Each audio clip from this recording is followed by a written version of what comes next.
Okay. What? The 80s called.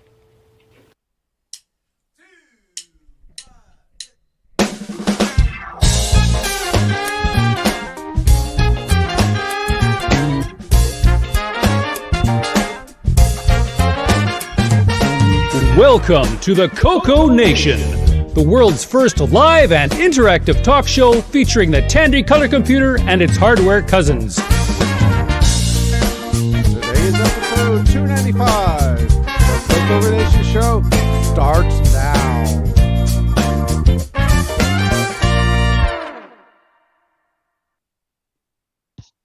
Hello, everybody.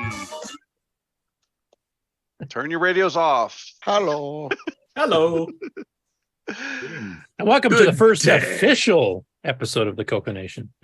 Yes, and it hasn't blown up yet. We're on a roll.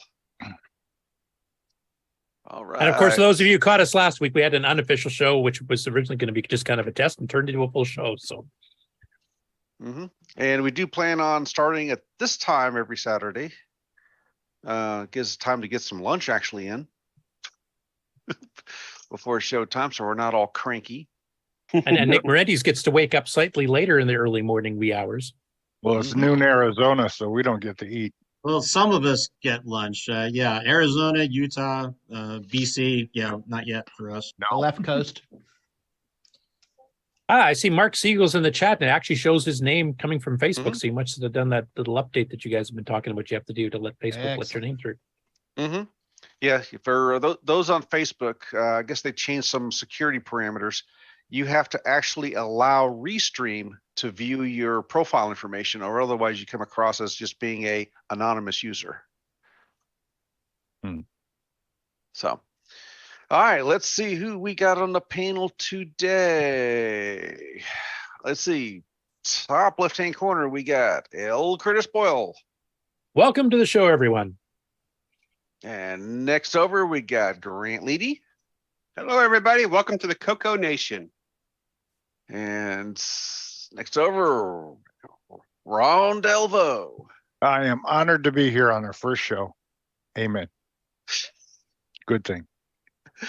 Should we have had a blessing? Yeah, we could. Let's see.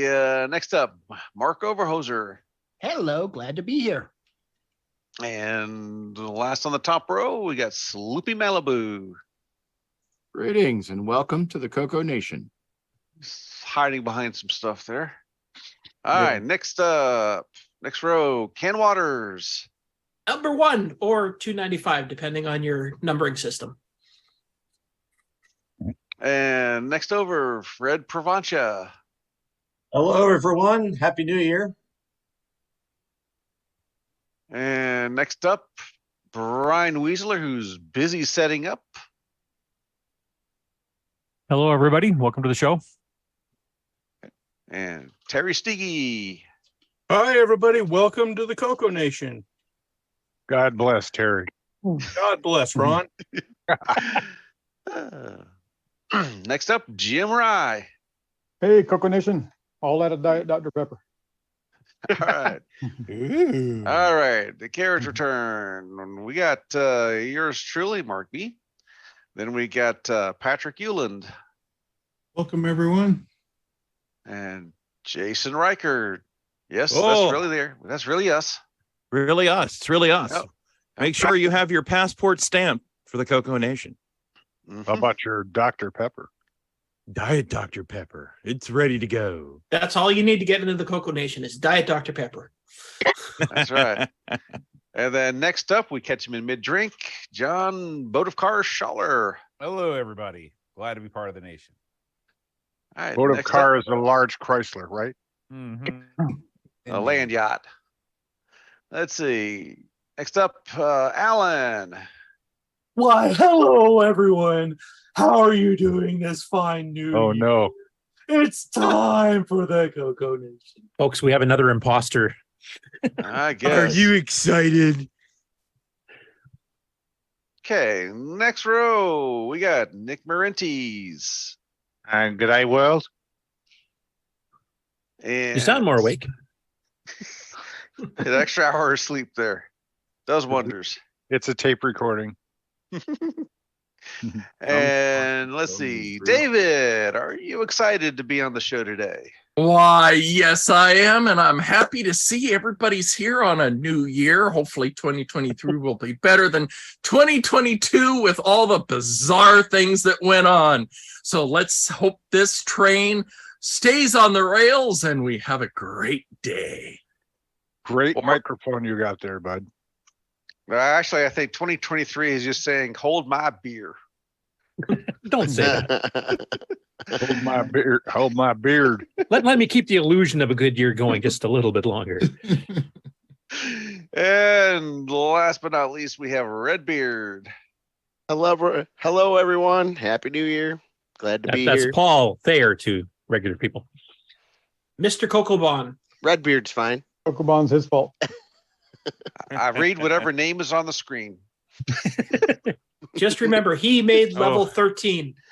Don't forget Jason. 14. Or 14.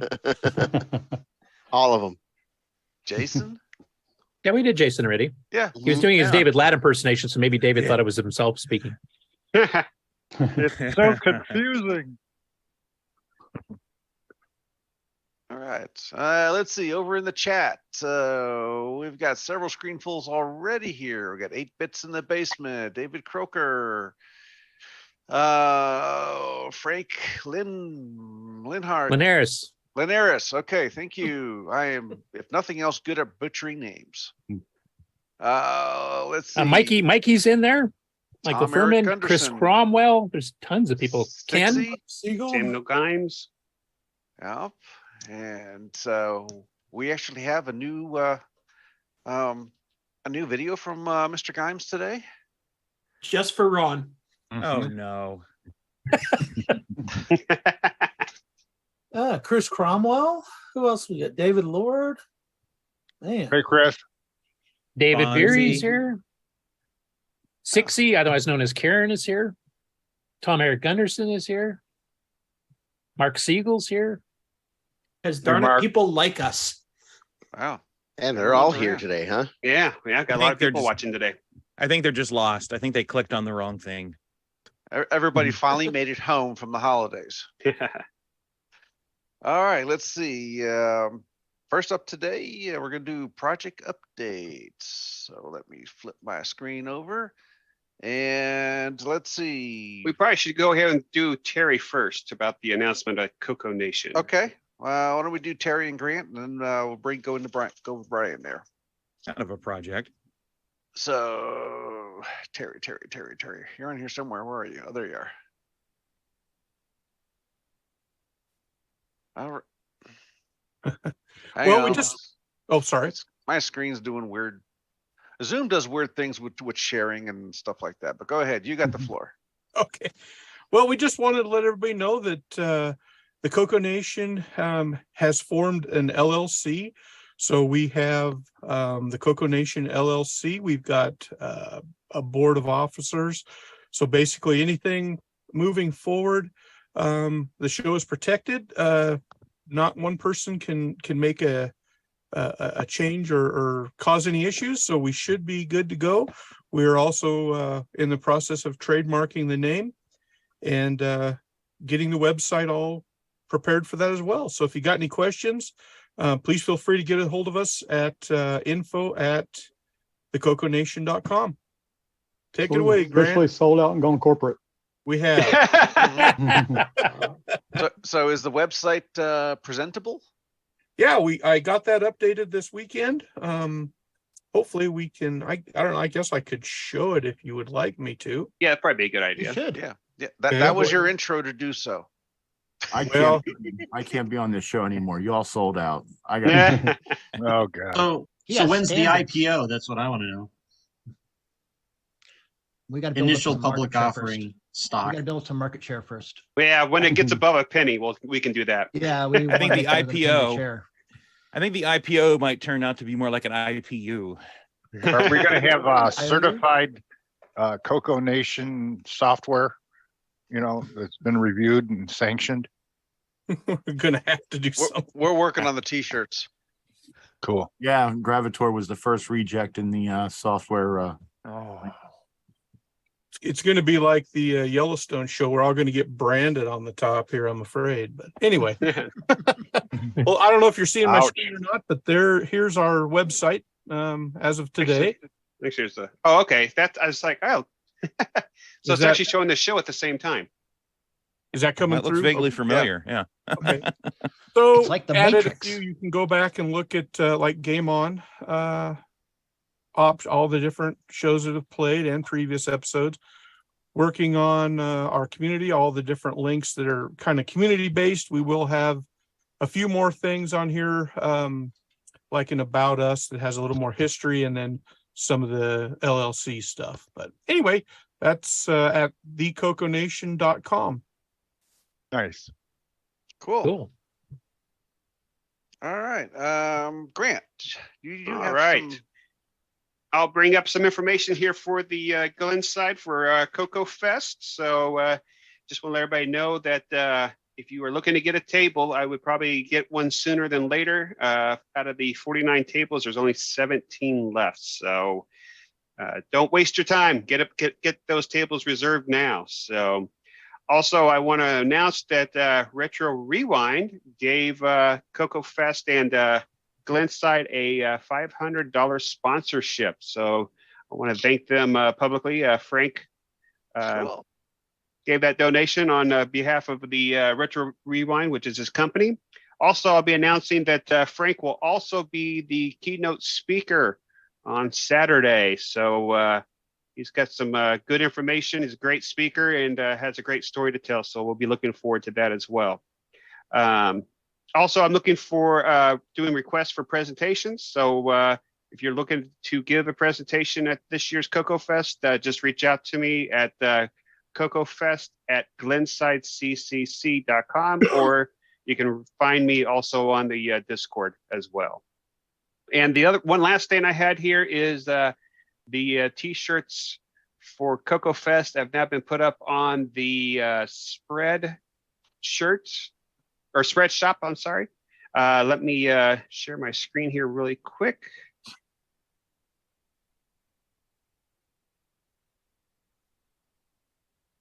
Wow, that was quick. All right, there we go. So this is the T-shirt shop here that we have. So, and I will share this in the chat. But yeah, you got just like kind of like it was for the other T-shirt shops that we used to have. You can pick all sorts of different things. There's different products. You can also get hats if you want to, mugs, hoodies, tote bags. So right now we have the one in here from Close Encounters that Salvador did will be all as soon as the one from Ron is approved. His will also be in there. So we have two different types of T-shirts this year's for the 31st annual CoCo Fest. So, all right. And that is all the announcements that I have, unless anybody has any questions or anything. You can pencil Ken and I in for a presentation at CoCo Fest, a seminar. We just haven't figured out what it's going to be on yet. No problem. And not first thing Sunday morning. Yeah, I'm thinking it first thing Saturday morning, then at 7 o'clock, right? No, that's the Probably keynote, not. remember? Yeah. So he'll be speaking at breakfast, is what you're saying. I was thinking of doing a WeFax show, and but I'm not sure I can hold everybody in the room because it'll be fascinating. I don't think we have enough liquor for that. So you gonna do a live download? Yeah, that's it. Yeah, Hey, Grant, Live download. Grant, Well, I think I need to get an advanced copy of that shirt. I'll put it on. I'll drive about 3 hours from my house to Devil's Tower, hold up a CoCo 3 right to look like it's on top of the Devil's Tower. How's that sound? That works. Bring some mashed potatoes and a Yeah, fork. mashed And Exactly. By the way, the URL for the Glenside CCC's Spreadshirt shop is in the links over there in the chat. So I posted them there a couple times as well. Are they on the Glenside page as well? Not yet. I'm gonna make a formal post probably later today, so it'll be up there shortly as well. Awesome. Cool. All right, that's all I had. Okay, let's see. Brian Weasler. There you are. What you got for us today? He's got to pull up a semi truck first, doesn't he? No, not today. Just a small box. I'll rejoin you from the loading dock and no, just kind of a bit of an update from a previous project that acquisition I showed. You guys saw this here cartridge that I did. It was the Hamsoft by Kentronics. It's a cartridge that goes into the CoCo, and it has this connector on it, this little 5-pin connector. And if you read the manual, this cartridge was designed to work with an interface, and took a little bit of patience, but I finally did find one. And it refers to it as called the interface. And what it's designed to do is the cartridge plugs into the back of this, and then through either these ports or this port, you would connect it to your ham radio, and would allow you to do like Morse code and RTTY type communication through it. So at the time, these two were kind of a pair.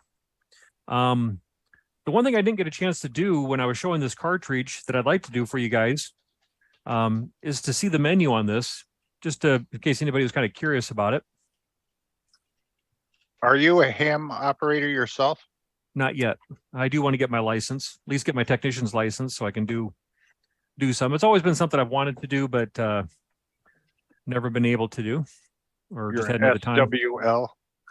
Anyway, let's see. Let me switch my video here for you guys. Yeah, I have one of those cartridges. I've never plugged it in. So here you go. Is this coming up on the screen here? Yep. It is. Yep. So this is what the menu looks like here. I haven't really done a whole lot with it yet. I just wanted to kind of show. But you can see it's all kind of a menu-driven program that you would go in here. And so what I want to do is I'm going to work with a friend of mine who is a ham operator, and he's going to help me get a small radio hooked up to this thing, and maybe we can see some Morse code coming across the screen as people are messaging each other. So that might be kind of a fun little thing just to kind of sit there and watch and see what people are chatting and stuff. So Has the ROM from that been dumped? no, not yet. I did dig it out my reader, and so that's I'm going to be doing that here while I have it here with me. I'll be pulling that ROM and dumping it, and I'll take some pictures of the inside of the cartridge as well, because it doesn't look like anything would be terribly difficult to be duplicated, probably.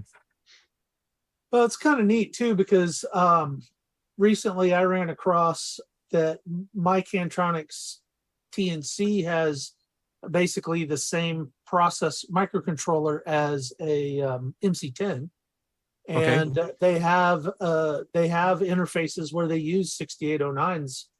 So I'd like to find some more of that. So it looks like, Kentronics was fairly friendly with the CoCo world back in the day. So that's cool. So it's nice to see more of it too. Thank you for showing that. Yeah. Now, how does that unit that you got hook up into a short ham radio? Yeah. So there's a couple different ways that you would do that. One to be through this here, which I think might have been like a universal type of interface to some radios. The mic connector. That's like a 4-pin mic jack. That mic was really connector, push popular to back talk in the to day. key Right. yours. Okay. But then also through these ports here, because these ports here have your headphone, your mic, and your what am I looking for here? Your PTT, so your push to talk. So through this here, it would your push to talk would be like when you press the button on the mic to talk. Does that have to be powered? Yes. Yep, there's a power jack right here. Mm-hmm. So it would go in between your mic and the radio. Between Well, the that computer, is- between the computer and the radio in this situation here. And the audio, because I saw it has an RTTY option, which is going to use the audio channels that send teletype over the radio. So that's a nice box. Yeah, so there was the interface, and then there was also the interface 2, Roman numeral 2. And I What's haven't those seen them. switches say? This is just a power button, and then switches between CW and RTTY. Okay. And for those not familiar with ham terminology, what are those two things? I'll lean on some of my ham friends out there. Okay. I can Continuous I wave can and feel the radio teletype. yeah, exactly. Yeah, Morse CW code. would be continuous wave, which would be Morse code. Yeah. Okay. Yep. So if that's ham, is it spiral cut? I No, think it's way, honey it's- glazed. Depends on the antenna polarization. No. if I'm not careful, it'll turn into spam. So anyway. Do you have more? Yep, I have another thing that I'd like to share with you guys. Got quite a bit of activity on Facebook with this one here. I saw this listing. Let me take one little step back here. So I saw this listing here for this Color Computer 2. Nothing really fancy, just a regular 3134 Color Computer 2. And the price wasn't that bad. I just, like a lot of them, I just kind of clicked through the pictures. It's a TV, not a Radio Shack, I see. Yep. And so I was clicking through the pictures to look at the Color Computer 2, and this, oops, here we are. This was in the pictures. It wasn't listed in the listing. And so it kind of intrigued me. It had this little plug. It's like, well, what is this thing? And I was trying to figure out, because the screw was blocking the view. And so in the description, they refer to it as High Tech, HI and then Tech, electronic sign company. And so it had a buy now feature on it. So I went ahead and bought it, and it came here, and it had some pictures. It says, it's part of the label's missing. It says Power Pack School 16.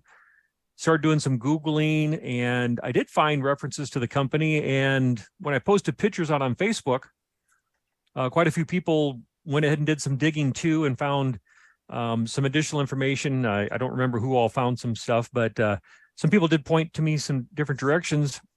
And by looking at what this is and doing some reading online, what I'm guessing is that this cartridge was sold by a sign company, and through this cable here, and it also came with this coiled up cable.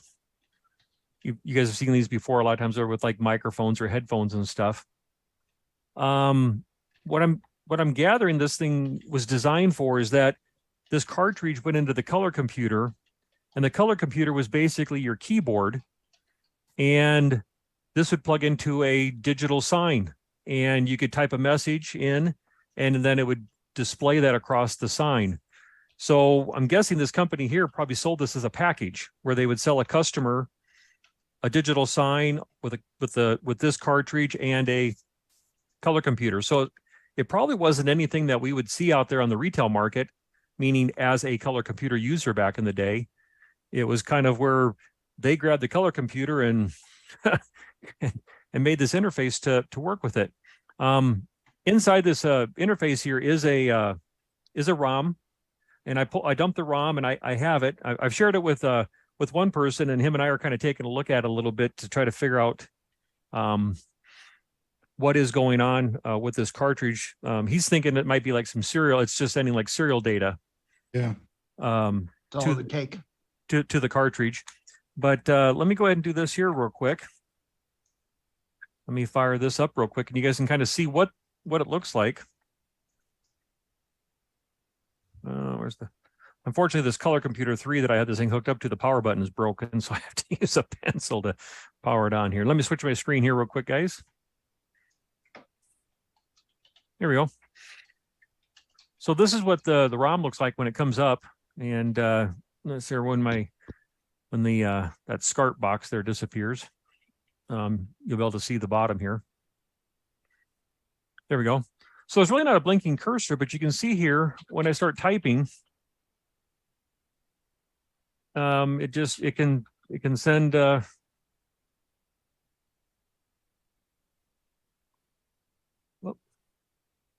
getting messages here popping up. Sorry, guys. Oh, I can't type. Must have a size limit to fit the sign with or something. There we go. But what's kind of interesting though is I can actually kind of if I can go back over this thing here, you can actually kind of like back type over the whole thing. So I haven't figured out all what's going on here. When I looked at the ROM and I looked inside of a hex editor, I do see references like football statements, like touchdown and go team and some other things like that. So I don't know if this had some built-in stuff, meaning if I was to hold a key and hit a button, it would maybe dump out some canned messages or something. I haven't totally figured that out yet. So more to come, but I certainly would like to understand this, and maybe I might even be lucky enough and find some old sign out there that this might be able to plug into, and might actually be able to make this thing work again. Now, maybe that worked a scoreboard for. Yeah, it does say school, Yep, right? Yep, that was one of the thoughts I had as well. Like it was a part of a scoreboard system, Right. and if the scoreboard had like a message thing on it or something like that, you could display things up on there. So Or maybe you could program a marquee for a movie theater. I don't know. yeah, that's a good idea too. Yeah, I'll have to see if I can get Bill Noble on, because he actually did a programming for an LED sign company in in our local province here back in the early 90s with the CoCo 3 as well. So he's had some experience in this. So it'd be interesting to maybe have him take a look and maybe disassemble the ROM and figure out exactly what it's doing, and maybe figure out what kind of a sign it needs to hook up to. Because it is true that 3-wire serial was common as dirt, so it would make perfect sense. This is a bit banger serial port that talks to a sign. Yeah, I think scope on that and see what kind of signals coming out of it. Right. Back in the day. I do got one thing I want to show you guys though that I thought was kind of interesting, and I don't know if my screen's going to capture it fast enough, so I'll try here. When I hit the break key, it dumps out as if it's in a basic program. So let me show you that if it does it real quick, because what it does is you'll see it'll say like, ending on whatever line it happens to be on. And if I type anything like, let's say list to list the basic program, it resets itself here. So watch this here. So you can see how it says break and it looks like I'm back in basic, right? But if I type in like list, it dumps like this and goes like almost like you did a reset, and it goes back to You are in basic, and what's happening is it's hitting an error, and they've got it set for the error to trigger reset. Okay. Do list -40. Right, something like that. Try to skip past the start of the program and see if you can list 11 dash or something. No, list -40. Well, at this No, point, that'll still list. at this you point, gotta it'll be start- wiped out anyway. Oh yeah, you have to reboot start it first back and then up. try it. After you run it, you have to do 40 to 40 dash or whatever, like Chris said. And Okay. maybe it'll skip that first line that's garbage. It's probably a machine language program. Hope where basic should be. Okay, let's hear. Wait for this my little SCART source there to disappear so we can see what's going on. Yeah, that would be funny if this is actually a basic program that's been encoded to just sit in the ROM bag. Maybe. Okay, let's see here. So list. What were you guys saying? -40? No, some number. No, some number past 10, because 10's where it's How about crashing. 320? We know that's a line number. Yeah. Oh no, it's trapping it on anything. Okay. Anything is going to blow. I wonder if there'd be a way to find out who owned that business, that high tech sign company. One of the person, I think Mark, was it you, Marco? I think you commented, or somebody put a post out there that they found a business listing and the person's name. Oh, cool. And Yeah. I was It's in thinking Florida, about maybe so- about pursuing that. Yeah, it was in Florida, in Clearwater. Search the Secretary of State Yep. for Yep. Florida, and it should have a business listing. Yep. The Or business, registry. it does say that the business is no longer in operation. So, but maybe the person might have something that he could share. Clearwater is kind of far from Largo, isn't it? Yeah. It's possible they moved also. It could be that Back in 79 or 80, must have been 80.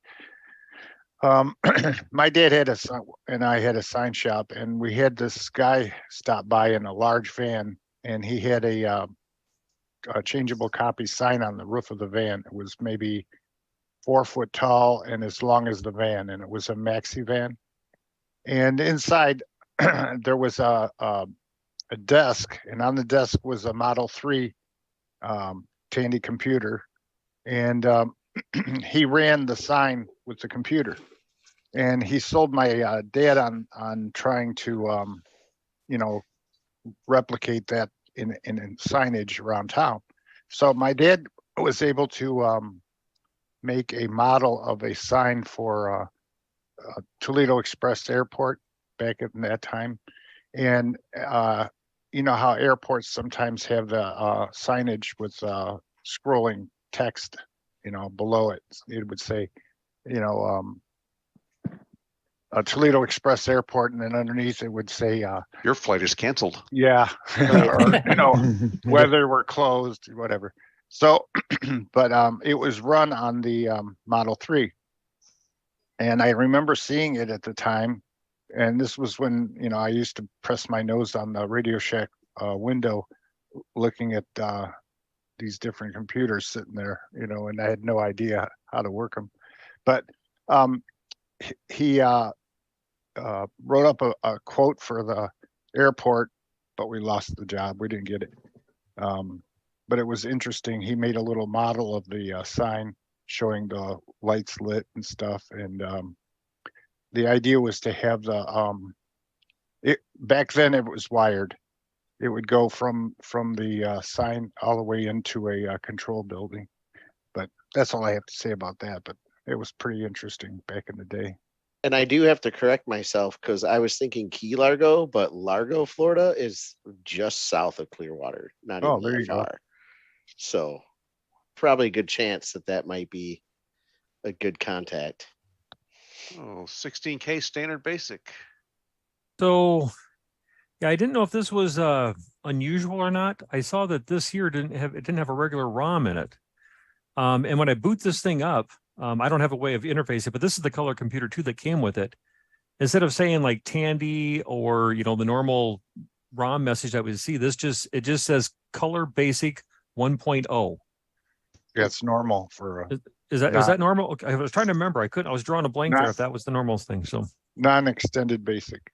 Okay. Yeah, see that specific model of CoCo, you had to replace the ROM, the entire ROM, to get both color basic and extended color basic, and then you had to switch the jumpers to say which ROM you was using.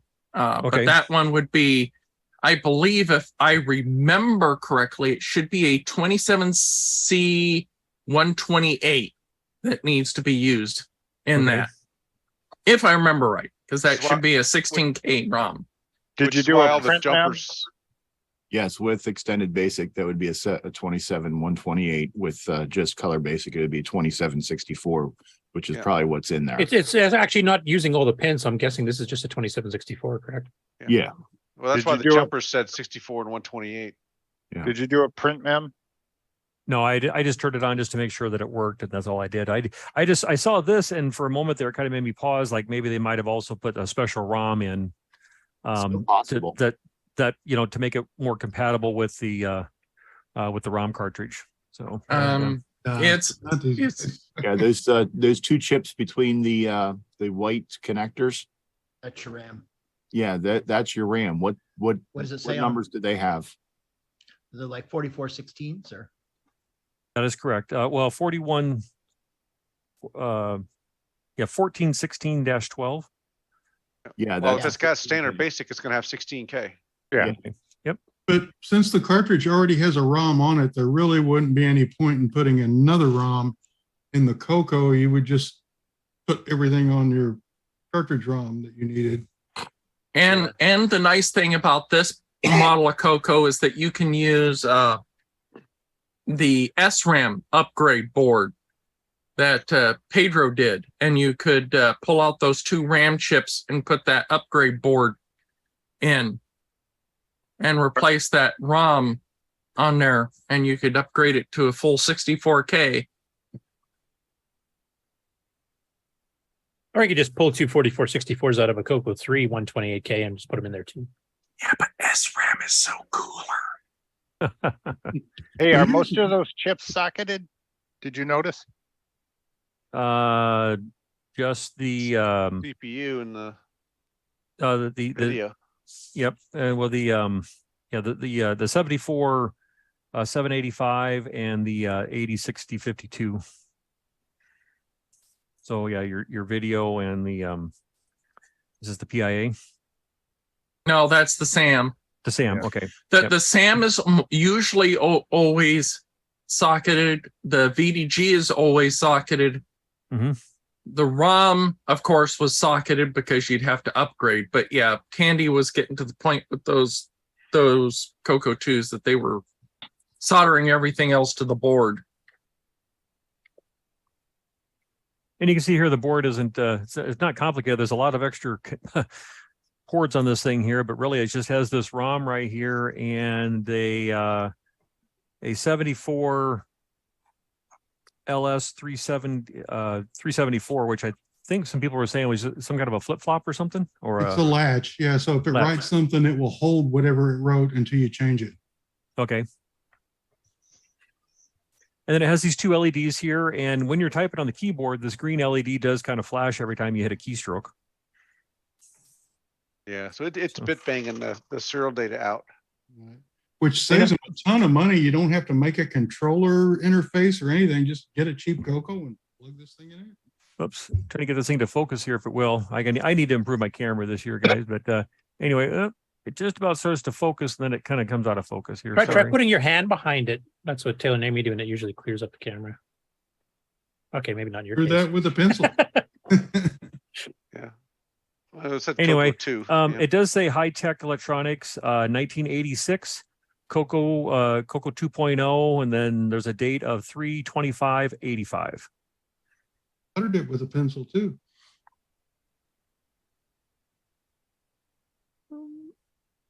Move it away from the white.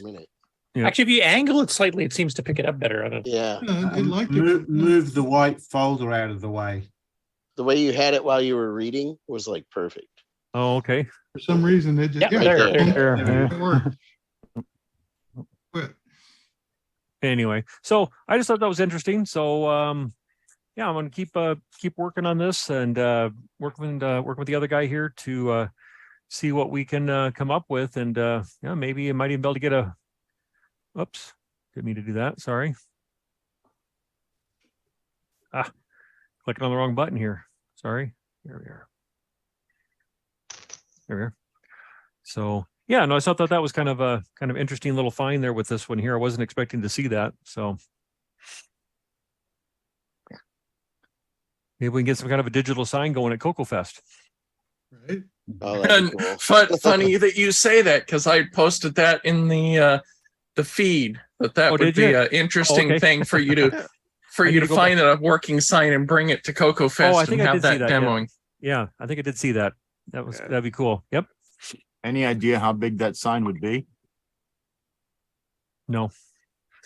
No. So I'm gonna keep digging here. There might be an old sign out there, maybe something on eBay or whatever that might work with it. But I'll need to get some more information going here first. But yeah. Or at least something that could be used to maybe reproduce it with a smaller LED based one. Because if it was for one of those scoreboards, those would be what? 10 feet by 20 feet or something like that. So, yeah. Right. If it's We'll like just ask the hotel if we can mount it outside and say CoCo Fest here. There you go. Because I have a LED array. It's like I think 64 by 32, and having it connect to that and display on that would be a cool little thing. And it's only about like 8-10 inches wide by about 4 or 5 inches tall. And as Alan mentioned in the chat here too, Rick Adams had that LED sign he's hooked up to the CoCo as well. So there's another alternative there too. Right. Yep. Yeah. Once I understand the type of data that it's sending, then we can certainly go from there. Cool. Okay. Thanks, guys. All right. Let's see. Patrick, you had something. Oh yeah, just a quick public service announcement. If you can highlight me for a second. Ordered in some parts this week, and surface mount parts are always smaller than dip chips, but I was expecting maybe a 1/4 inch smaller. When you're ordering parts, the decimal point is important. I got these resistor packs in, and I don't know if you can get the exact scale, but there's the part I got. I was expecting it to be about 1/4 the size of this. Well, I guess here's a clearer picture, and it's a little smaller than 1/4 of the size. So, decimal points are important. Yikes.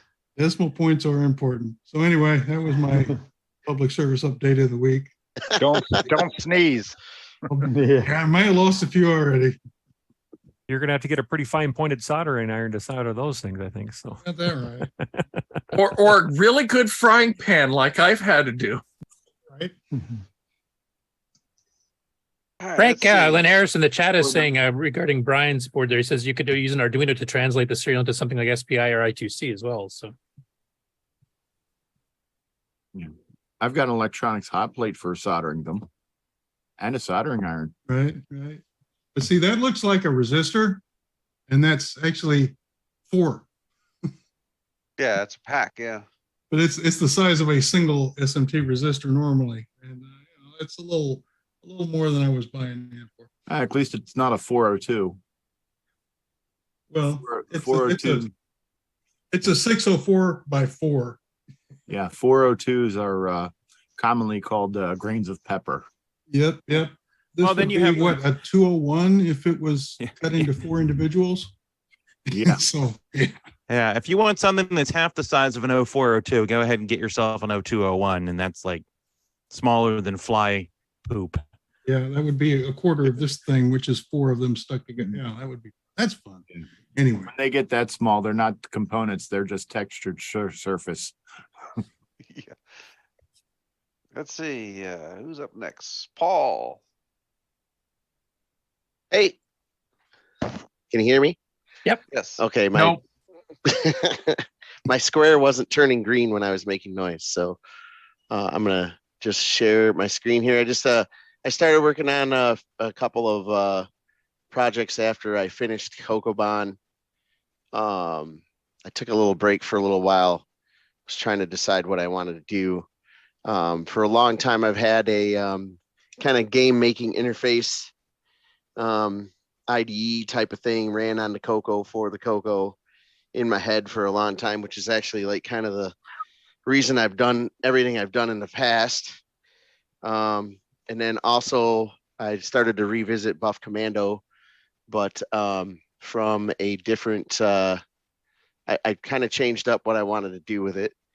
The 128 by 112 pixel ratio screen kind of is my thing. It's my jam.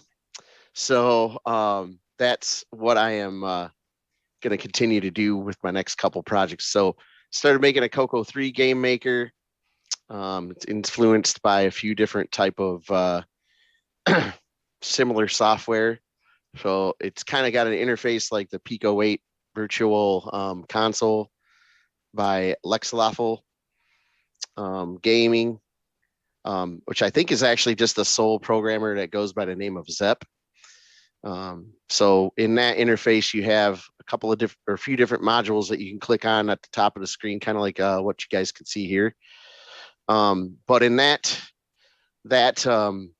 particular platform, you actually have to like type all of the program like you would in BASIC. My plan was like have a lot of the built-in libraries already and have a drag and drop interface for functionality and whatnot, along with the ability to write custom scripts. So if you wanted to get started from the beginning, you can just, create your assets and whatever else that you need for the game. But then the actual programming of the game, making the game work would be drag and drop type of interface. So you can get going quicker, basically, and advance from there. So that was the title screen there that comes up. There's going to be like a project settings screen. I haven't quite figured everything out yet, but this is kind of where you start. You name your project and whatever else, kind of some details on that. The target output platform, as far as RAM goes and what kind of support you're going to have. Then there's like a frame editor. So 128 8x8 sprites. Frames would be available. So you'd draw all of your frames for whatever you want to do. And then a sprite interface where you would basically be able to see all those same frames that you created. And then up here on the left in the grid, you would put those frames in there, set how many frames per second you have, be able to watch it, things like that. And And then this was the object interface that I came up with. Over here on the left, you have different events that would happen in a game cycle. The details down below there are kind of like a description of the object number, the sprite it's attached to, if it's a parent, which layer you want it to draw on, visible, solid. And then on the right side are the drag and drop functions. You would, so you choose an event, right? The first one on the left kind of looks like an exclamation point, is really a light bulb. That's a creation. So like when the object is created, from the functions list on the right, you would drag in different actions into the center, and then those would be executed in that order. And then the only other one that I've made is like a background. So this is basically just a graphics editor like CoCo Max would be. You would just draw on the screen and create backgrounds for your game. Haven't quite figured out how many of those you'd be allowed to have. But also I wanted to have the ability for you to import 128 by 112 bitmaps from a PC or from your CoCo or whatever, and also export those. So that's something that I'm kind of working on long term. And some of the games that I've made in the last few years have been kind of working up towards that. And then my primary project right now, I'm going to switch screens for you. I think I can do that, right? Yeah, I certainly can. Is Buff Commando. So kind of took a re-look at that game and wanted to create a beat 'em up turns run and gun type of thing. So my son and I came up with a little bit more of a concrete story. Decided to try and make sprites and backgrounds based on what would be capable of doing in the game maker. So kind of took my 16 by 16 Buff Commando sprites, put them down in 8 by 8. And I've started working on some of the stuff here. So here's the sprite sheet of the characters for the first 3 scenes. And I used Paul Fiscarelli's sprite compiler to compile these. It's like 30K of compiled graphics. So that's fun. That's going to be interesting to learn how to manage that. And then scene 1, I have mapped out for the most part. This is kind of the perspective that the game is going to be played at. In the first scene here, you're going through, it starts at your apartment over there on the left in that blue building, and then you end up in a hotel and things escalate from there. So yeah, I'm working on those, and the Mad Lab group, which is Simon, myself, and Paul Fiscarelli. Paul and Simon are working on some 4-voice sound playback for music and getting sound effects to go with that. So we plan on having some of that here featured in this game, and some others that are in the works by more members than just myself. So there's an update from me. Don't know if anybody's got any questions or anything, but looks really cool, I have to say. I did kind of want to see, I wanted to have joystick control for Buff Commando, but I need 3 buttons. So I was getting a hold of Rick Euland and some other people to see what we could do for like a custom controller. I don't know, if people would want to buy a custom controller just to play one video game. The video game would be released just like I did with CoCo Bond, kind of name your own price, including free. So I was coming up with a keyboard layout for the Color Computer 3, and this is what I came up with. I don't know if people would think that would be good for play or not, but I'm looking for maybe some feedback on that, or how marketable it actually is to have some sort of either an adapter for, like a modern PC joystick to go onto your CoCo that would be sold, or to have, it would be some sort of adapter or something like a custom controller itself. So yeah, the only thing I can think of is if you did like a Chem Guy type thing where you have each individual button do one thing, but if you hit both at once, it counts as a third. Yeah, and I thought about that, but I don't like that on the deluxe joystick setup. Like you'd have to use your thumb and your index finger on your left hand. It's just kind of harder, right? With the controller, like a 4-button controller, if you have to do that, they're all like right there, so you can use your thumb to press two key buttons at the same time. So now, David Craker in the chat mentions a Sega Genesis controller, please. Neil Blanchard has an adapter ready. Is that something you've looked I talked into? to them about that too. I was looking for something that was kind of like maybe where I could still program the joystick like normal is kind of the goal. If I can make one comment. Hey, Rick first, then David. Okay, sorry. Messing with CoCo keyboards a lot. The space bar doesn't like being hit off center energetically, which might make it not very good for a jump button. A game button, yeah, that you might whack after. Well, shift is right there. That could be used. Right. It's just the button's so far off center from the two edges of the space bar that it's kind of stressful. Yeah, that's a good point. Thanks, Rick, because I was thinking thumb on the space bar, right? So on the left side of it, so that would not work. So okay, David, what was your comment? CoCo PSG and a Sega Genesis controller. Yep, thought about that too. Got to have some certain adapters to program for it. I'm trying to make it easy on myself to. Yeah, the other problem is that I don't think you can get CoCo PSGs right now, can you? No. So I was thinking something that would have like a Y cable, so you plug the joystick plugs into both ports, and then I can basically just tap into the extra buttons of the second controller. That's kind of what my thought process was. A D-pad would be optional to that. I would prefer a D-pad for a type of game like this, but a small analog joystick would also work. So but then you have to keep it keyboard so that when it goes to MC10, you can still use it. Yeah, all right. But Bo, you had a question or comment as well? Yeah, I feel like if you want this thing to be really successful, then what does the kick button do that the punch button doesn't do? Is the kick absolutely essential to the game? Well, you played like Double Dragon. Yeah. So yes, it's basically two different types of attack. Right. It's two different types of attack. Yeah, and one has an advantage. I just wonder if working that second, because if you just deleted that, it would solve all of your problems. Because a 2-button thing is easily doable with a deluxe joystick. You don't have to do the weird thing. Because I agree, the double button press on a deluxe joystick is no good.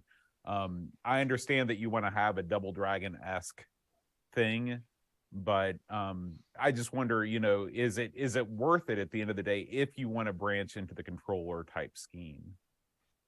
Right. Well, that's why I was thinking I would just go straight keyboard instead of even using the controller at that point. Yeah. Now, is this just going to be a one-player game? Yeah. Mm-hmm. Okay. Well, I think if you could use a Sega joypad or something, I think there may be a simple way if you could wire up like a joypad to CoCo adapter, but just to keep costs down, just use one of the joystick button connectors for that third button on the other port if it's only going to be used for one player. That is diving into the custom area a little bit, but I think it would be something to be pretty cheap. Yeah, I think that the Genesis adapter is not that much, is it? That they already have from Neil Blanchard. I don't know how much that costs or how that works. Doesn't it use like the serial port or something? It does. It's serial port. Yep. Yeah, I was just thinking if you were looking to try to program it like a regular joystick. Yep. Or you could flip your thinking around where the button is for motion and the joystick is for attacks. Then you have 4 possible attacks and a go button and a. And you're limited to 2 directions, though. That's the problem. Well, a couple thoughts that I have is Neil Blanchard, I think, makes custom joysticks. Maybe he can make one that has an extra button on it or something. I don't know. And then would have to plug into both joystick ports. But another thought I had is if you use a pistol grip joystick, then you could access both buttons and control it with one hand. And then that's true. With your other hand, you could, hit a key on the keyboard to kick or something like that. It depends on how common people can get pistol grip joysticks, though, I guess is the problem. Well, the jump feature would be both buttons. That's kind of like how Double Dragon and a few other beat 'em ups play that I've played for kind of research on this. So I like this. Very good research. suggestions. Yeah, wow, you got to play games to figure out what you want to do with your own. Unless you add, I'll add the third button that just shorts the 2 buttons together. Simulate pressing the 2 buttons together with a third button. That's kind of smart. And you know that the thing is, if you create a joystick that is used for your game, that will encourage more people to program 2 or 3 button games in the future, because there'll already be a peripheral that is inclined to that. Right. Just expense. I want to keep that to a minimum. Well, that's the thing about the Sega adapters, that they are out there and reasonably easy to get. So whether that's the only control mechanism or not, it could be an option. Right. So it would encourage people that do have that to at least have the choice. Because I'd like to see that too, either through the CoCo PSG or through the joystick ports using John and Neil's adapter. And the Sega controllers are currently, you can buy them on Amazon, and there's brand new ones that are licensed from Sega. So you can get new Sega Genesis style controllers. So right. My thing is though, is I really love the original Gravis gamepad, like the Super Nintendo controller. I just love the way that feels in the hand. But yeah, I have plenty of Sega Genesis controllers, and they're everywhere, even like ones that aren't officially licensed. So yeah, food for thought. I think I just didn't want to bother, learning how to program it, but it's probably not even that hard. Southern McDonald's has gone all the way down that road and has figured out everything there is to know about. I talked to him. Yeah. I talked to him and Neil. So, and I mentioned something to Rick about what I wanted to do, and Paul Fiscarelli. So we'll figure out something. I'm just brainstorming right ideas now at this point. Yep. Because I appreciate everybody's input on that and suggestions. I'm loving it. That's all I had. So. Well, the graphics look really good, especially when you're considering that you're compressing them down to 8x8 sprites. It still looks like the scenery and stuff in your backgrounds look really good. We'll have to see the actual animations of the characters here, but it looks like they would probably look pretty darn good too, kind of like your little bouncing guy in CoCoBon. I can test out the animations and some of the tools I have, and so far it looks pretty good to me. I'm trying to rope in Erico on it too, and we are going to work on it together, but he's like very limited on time right now. So, but yes, he's got very good graphical instincts, so to speak. So, yep, the complete opposite of me. Hey, maybe he could use your game maker to do the outhouse on a CoCo. So I'm hoping somebody will use it for. That's the other thing too, is I wanted to, announce that kind of on the show too, to kind of get a feel for people who would actually think they would use it, because we had a discussion on Discord about it one night, and that's kind of where I'm at, is in debate on whether people would actually use it or not. I'm trying to make it different from things that we've seen before, with the drag and drop, so that you can basically build a game with limited knowledge on even being able to program. That's kind of the goal. Like I said, it's inspired by Pico 8 and Game Maker by Mark Overholzer. Not Mark Overholzer. Mark Overmars. Pico 8, you actually have to type in programming. Game Maker is a drag and drop type of software with scripting, kind of like this would be. So. And now you know why he wants you to build levels in CoCoBon. So he wants to see how many people are going to engage with the game. Right. I also want to try and beat people's levels. Like Buck Owens did 3, and I have them, and I can't beat the second one for my life. So it'd be pretty nice to I guess get some of the torture thrown back my way of trying to beat CoCoBon levels. So yeah, if anybody is making them, that's karma. Just send them right to me. Yep. I am very intrigued to play them. And I appreciate everyone so far who's picked up the game in any form. And I hope that you are enjoying it, because that was the goal. So, yes, and John opted to pay. I do enjoy it. It's a great game, man. Yeah, Thank you for John, you guys are doing an episode on that coming up soon, aren't you? That's right. It will be pushed back a week. We are going to be recording it the week. We're going to be recording it on January 20th for release on January 23rd. Oh, cool. Yeah. I remember hearing that announcements when I last watched your CoCo show. Yeah. So I we're appreciate excited. that. We were supposed to do it next week, but next week I'll be in Ireland for Amiga Ireland. So Yeah, he's slumming. yeah. Don't forget to bring us all back souvenirs. Oh, everybody gets a pint of Guinness. Every member of There, I'm sold. I'm there. Sweet. Right. Hey, in the chat, Brian, back on your little cartridge. Yeah, I was just going to mention that. Okay, go ahead.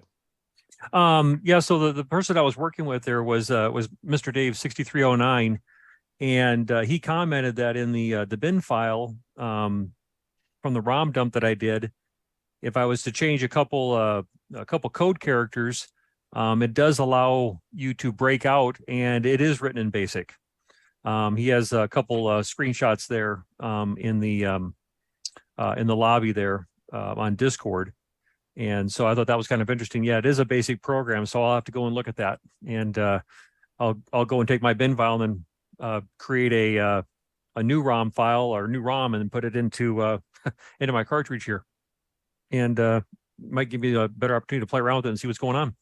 But it is in Cool. BASIC. Yeah. Cool. So yep, thanks, Dave. Mr. Dave. All right. Let's see.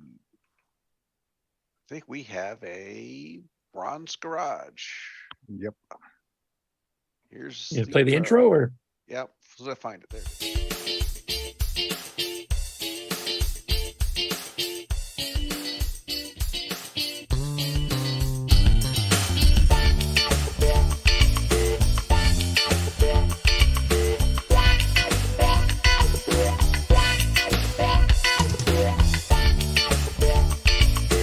May not just yeah. There you go. Okay. I don't know. Let's see. I might have to.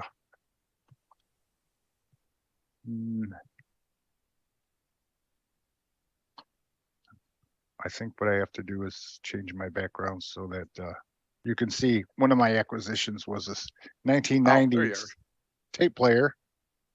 It's a CTR. It's a realistic tape recorder, CTR 71, and it looks real close to the CTR 80 ones. Yeah, official CTR 80 computer ones. ones. Yeah. Yep. Anyways, on let's just go right into sharing screen. I can share. Yes. Okay. Oh, Ron is actually in a garage. Yes. He really has a garage. Yes, I do. And it's really stuffed to the gills. Let's see. Yeah, there we see it. Okay. All right. Now, I gotta get my mouse over there. I wanted to show. This is what Paul Barton had. I gave him one of my CoCos when I first met him, and he opened it up, and then he added the 8 meg board on it, and he had a one of those expanders. It's not a MPI. It's just a Y cable. yeah, and he hooked up what do you call it? A interface to a hard drive, and he had a power supply hooked up to it over here. And here's the speakers, and I gave him a monitor, and he had this 8 megabytes hooked to his machine. He also upgraded it to 6309, and he made a keyboard, mechanical keyboard, all of his own, and works great. Still have it here, and I basically threw it together and put the top back on it and a black cardboard on there so you can't see in it. And there's the keyboard. And it works great. And I hate to kind of fire it up and play with it because I don't want to ruin it, you know. And he's not around to repair it anymore. Yeah. So.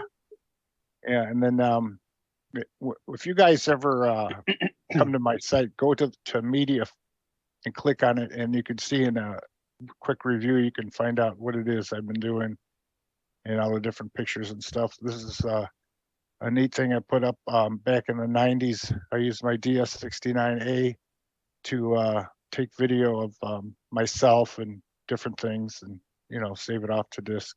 And it was a whole lot of fun back in the day. And then what else did I want to show? Oh, this is what a sleeper looks like. It's a 69 Dodge Charger with a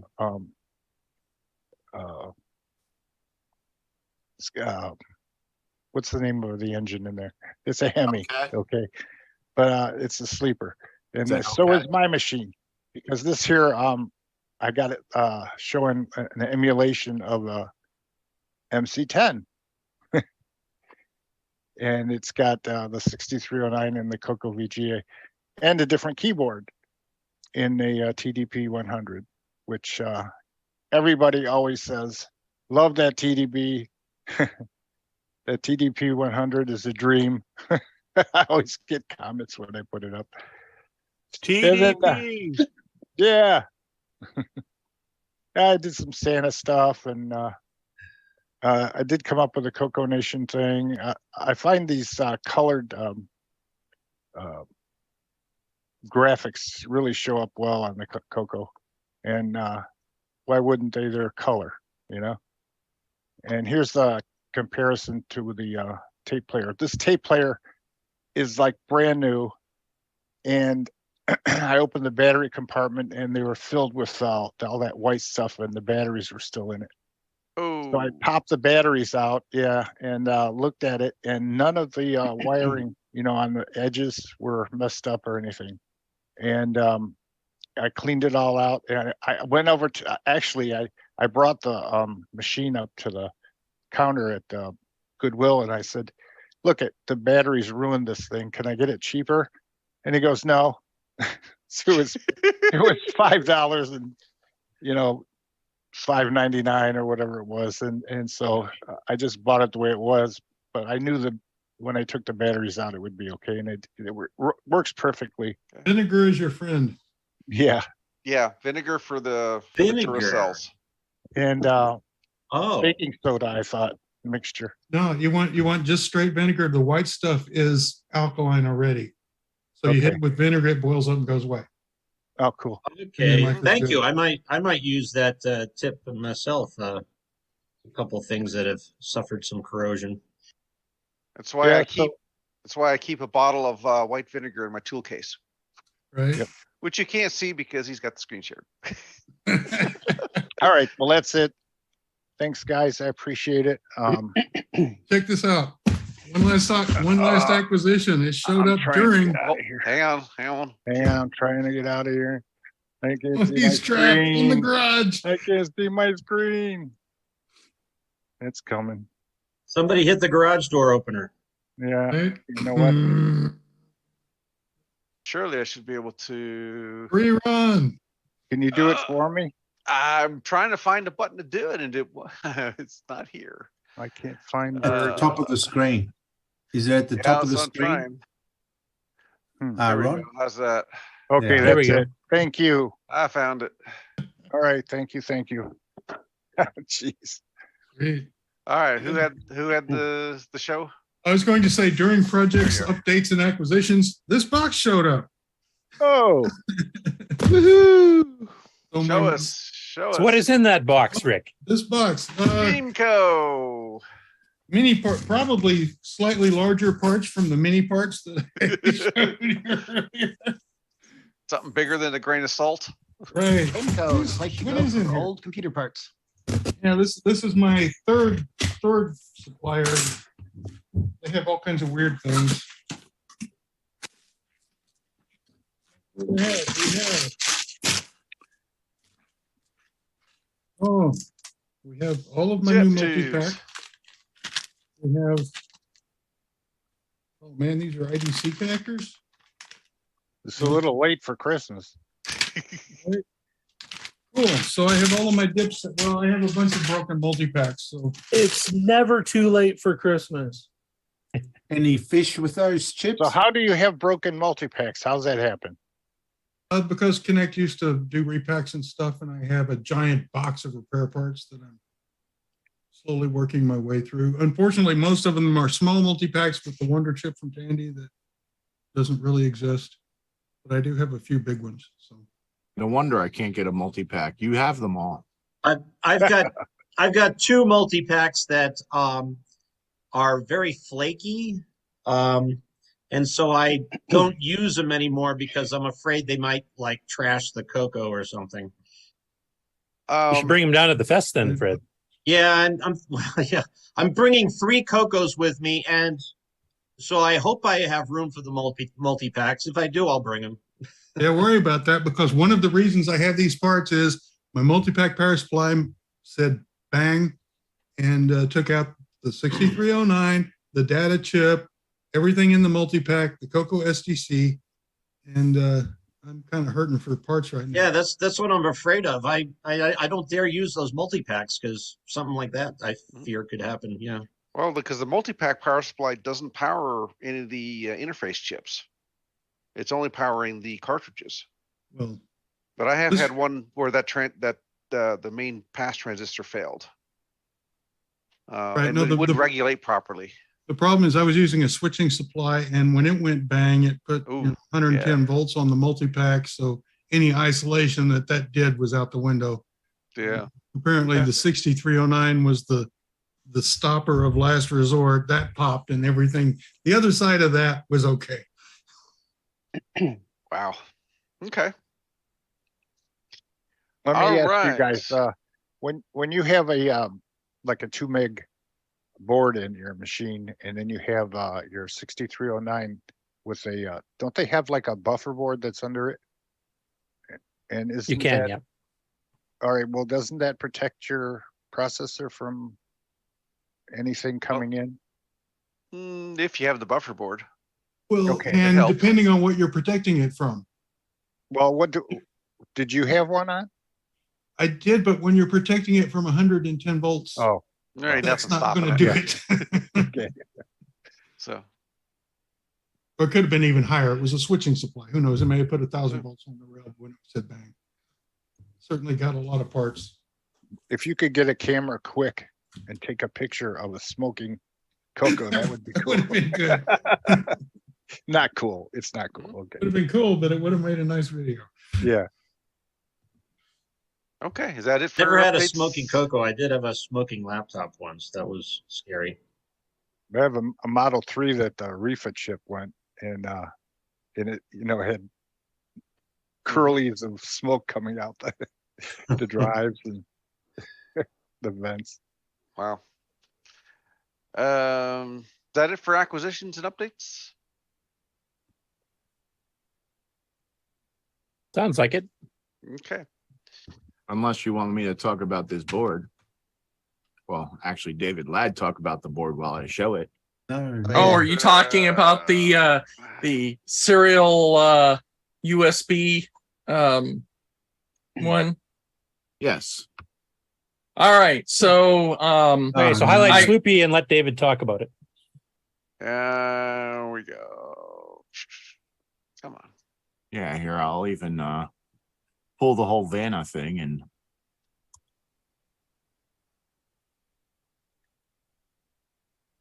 Where's Vanna? Okay. All right. So this board, I can't remember his first name, but Don. Okay.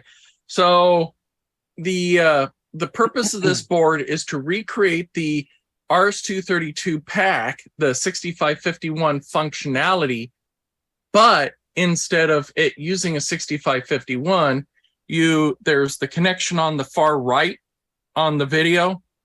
That is where you have a FTDI chip. It's a FT245, and what it is it's a USB chip that goes to 8-bit parallel. And then what that does is basically there's no you don't have to worry about serial. It looks like serial on the PC, but you get high speed. I mean, as fast as the CoCo can rip the data. And this would be good for RS-232 applications under Nitrous 9, drive wire. Yes, I said drive wire. Sloopy, you need to cover up that hole.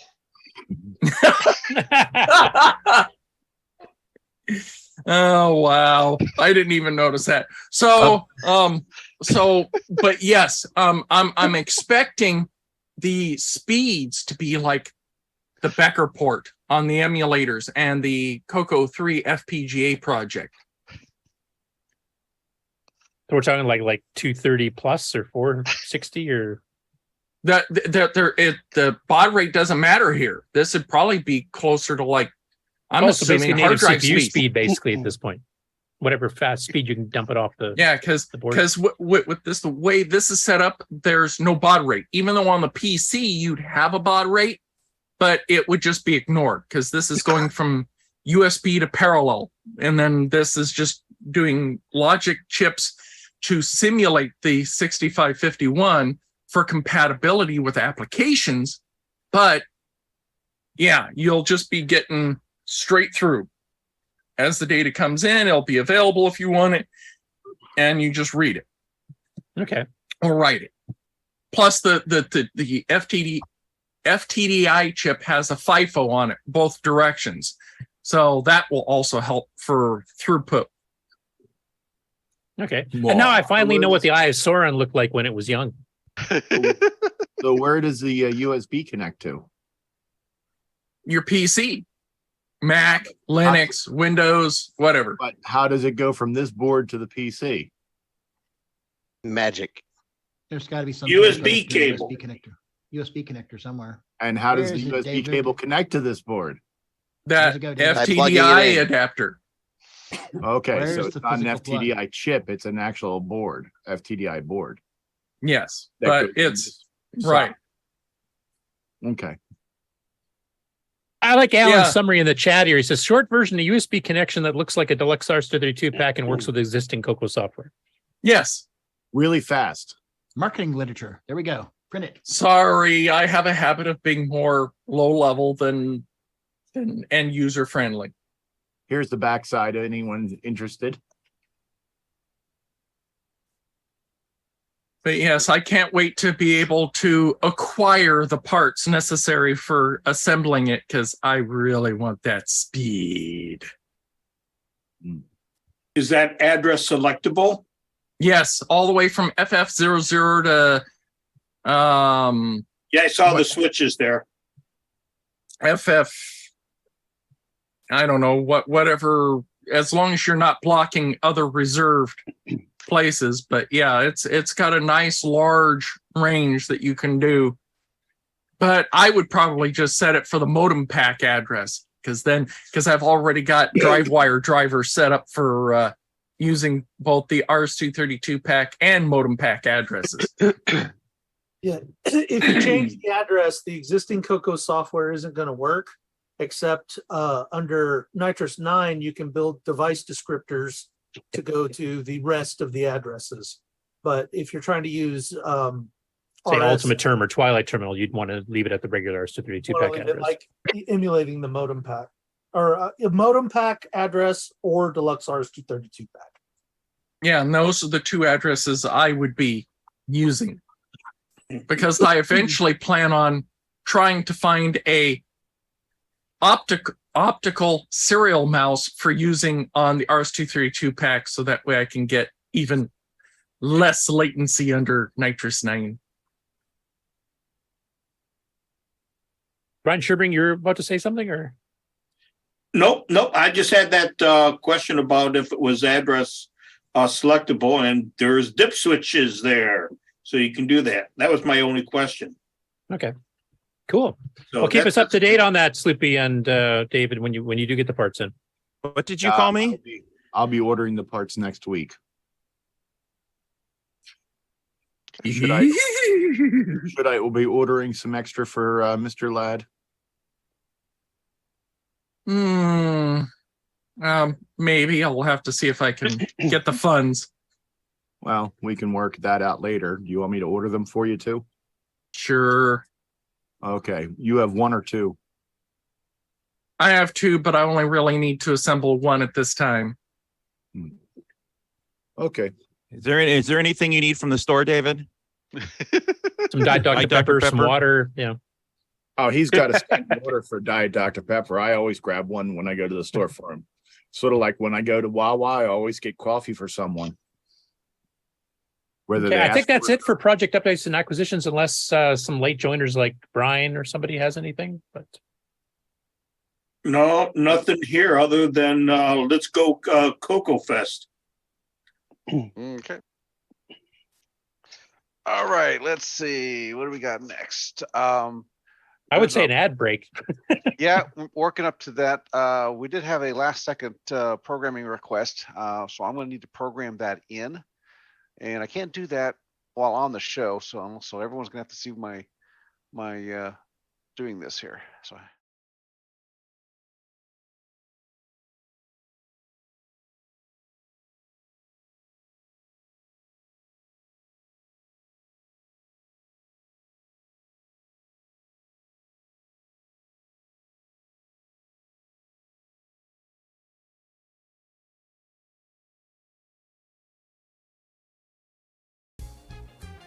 Hi, I'm Terry Steggy from Retro Tech Time and the Tandy Shack, and you're watching the CoCo Nation, the world's first live and interactive talk show featuring the Tandy color computer and its hardware cousin.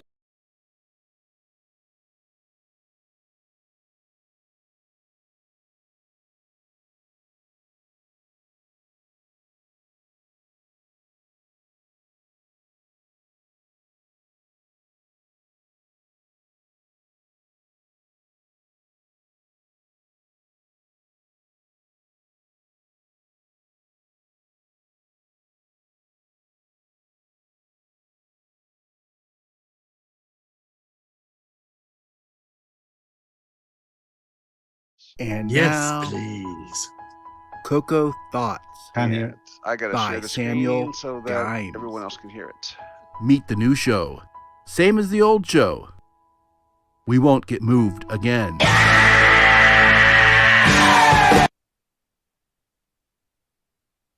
Okay. That was it. That was it. That was amazing. That was amazing. Let's try that again. That was Hey, short. It was short and to the point, I guess. And now, CoCo Thoughts by We missed something in the Samuel beginning. Gimes. Meet the new show. Same as the old show. We won't get moved again.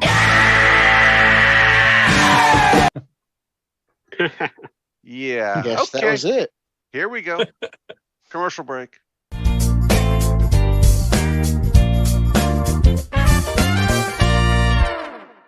The CoCo Nation Show is an unscripted, live, and interactive broadcast. Anything can and will happen. The views and opinions expressed by members of the panel and the live audience are their own, and not necessarily those of the CoCo Nation Show, its sponsors, affiliates, or subsidiaries. Open minds are encouraged, and a sense of humor is recommended. Thank you for being a part of the CoCo Nation.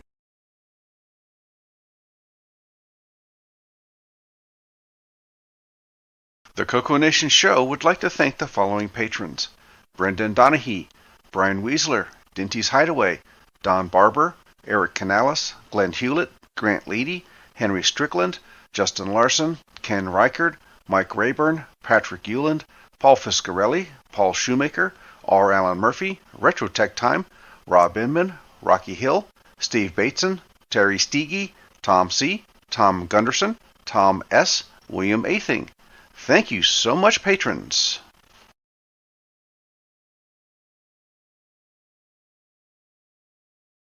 The CoCo Nation welcomes our new Discord members. Code Phoenix says, "Hi all, Craig H. here. Long-time CoCo owner.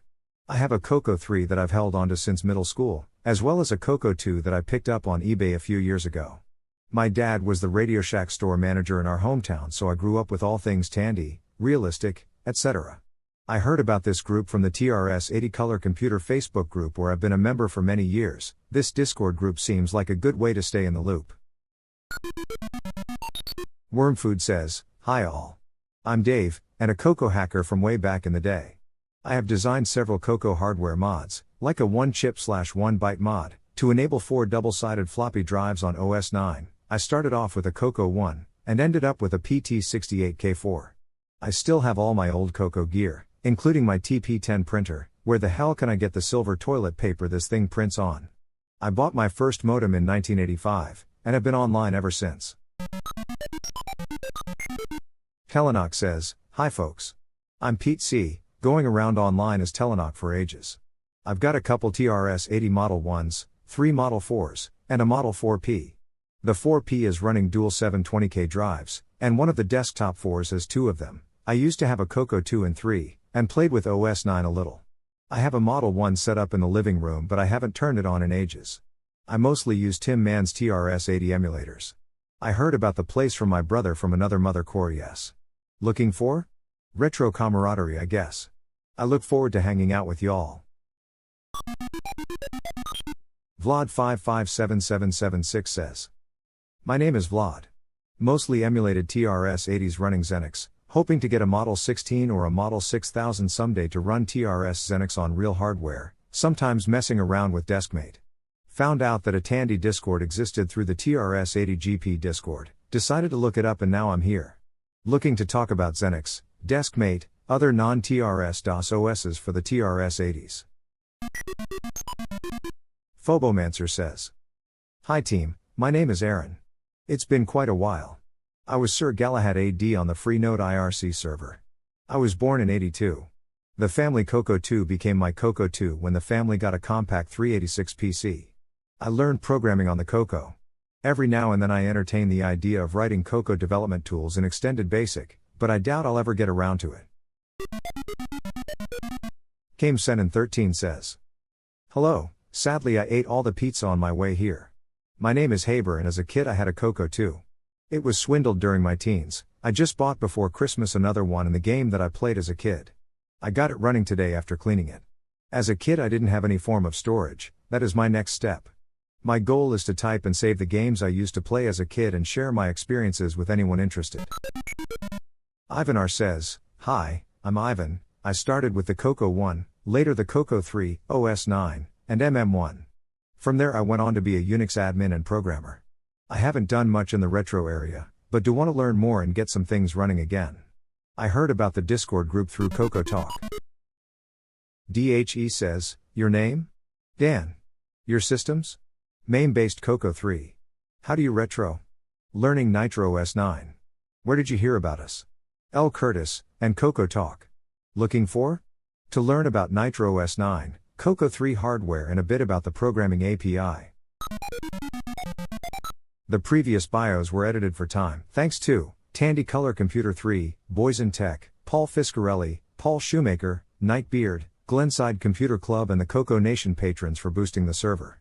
Please consider joining Discord and visiting the welcome section to read these bios in full and see what the community has to offer. Just go to discord.thecoconation.com. Because CoCoing is better together.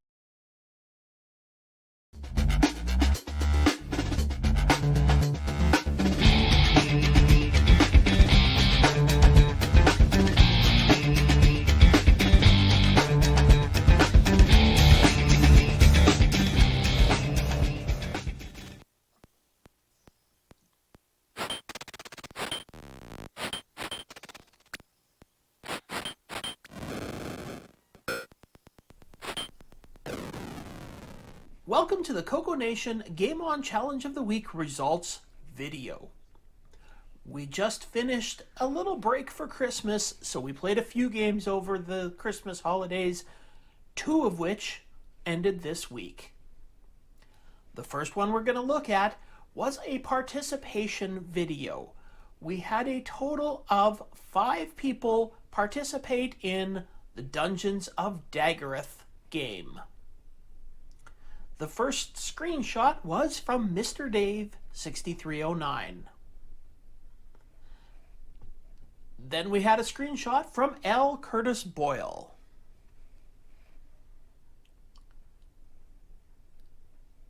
And here's one from Canadian Retro Things. Made it to level 2, I see. We also had one from Rich N. All seems to be the same And picture. finally, here is one from Exile in Paradise.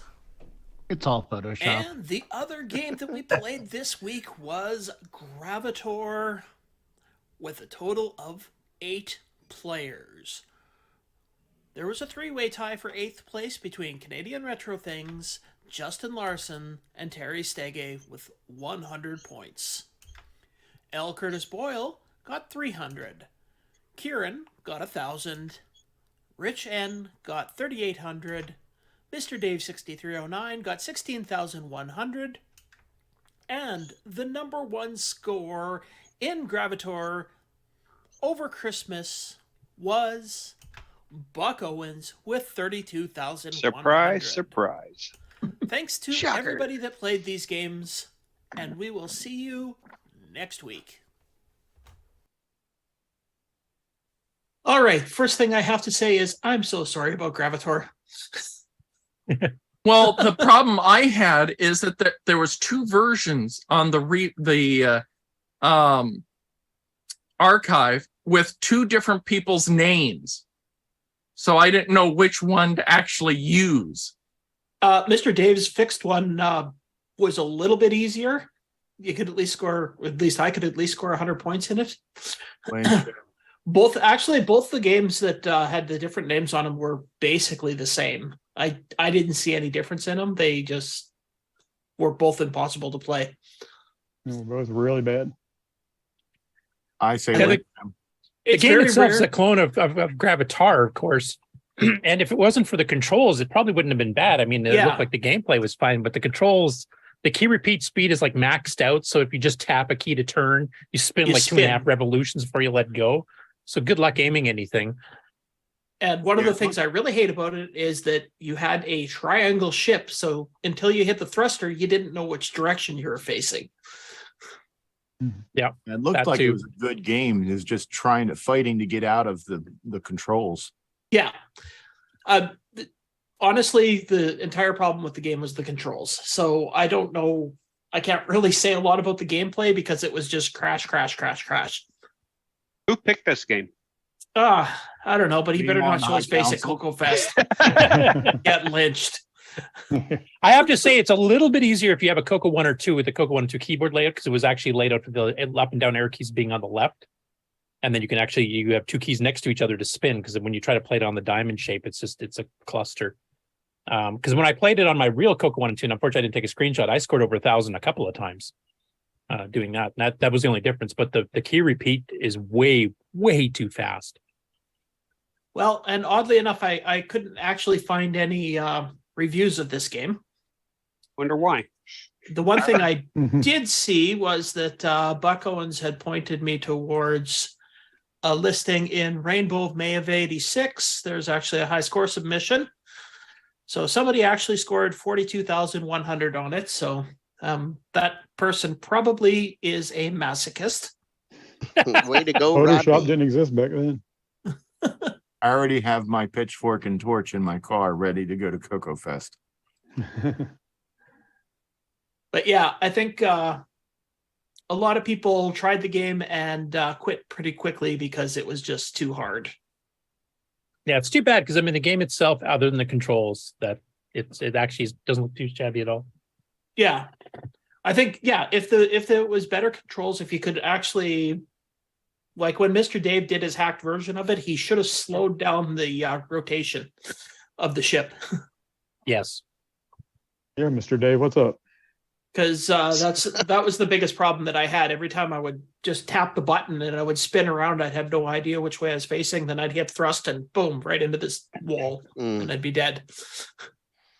It's like a perfect triangle, though. Then pretty doesn't much have Yes, you can't really tell until like you thrust or fire where you're going.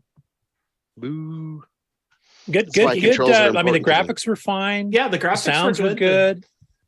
It was just the controls. the controls made the gameplay just about impossible. And Yeah. so tips and tricks on this one, I would say either you be a robot like Buck Owens or don't play it.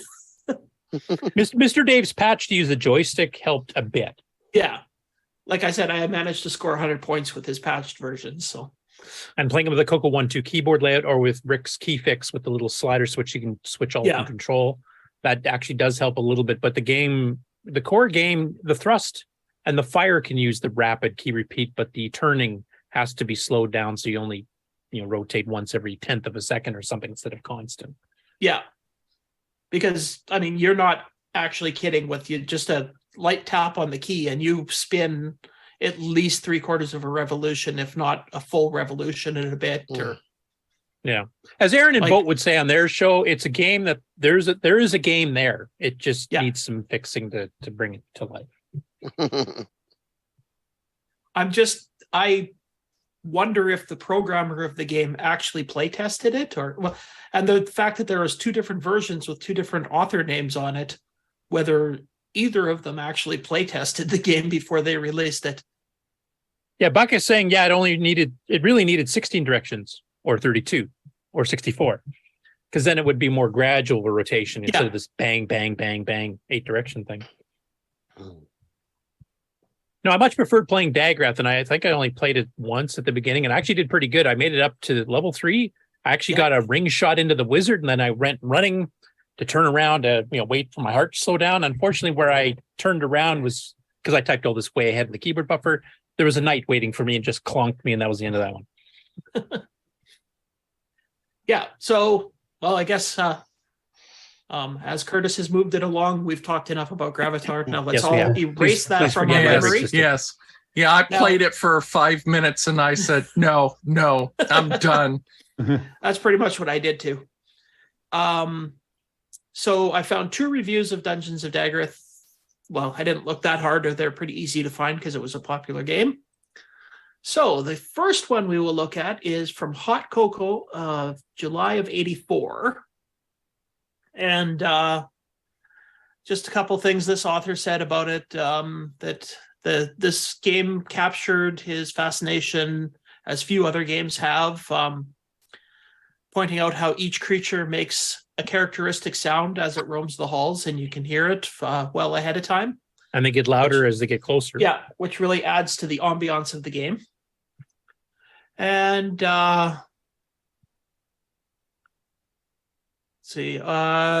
with this game, often frustrated, but by the fact that this was one thing that he didn't like, is he got often frustrated by the fact that there can often be a 1 or 2 second delay between the time you type a command and when it goes through the buffer. So sometimes you can get killed even after you've typed attack like 4 or 5 times and it hasn't done anything yet, and the guy hits you and kills you.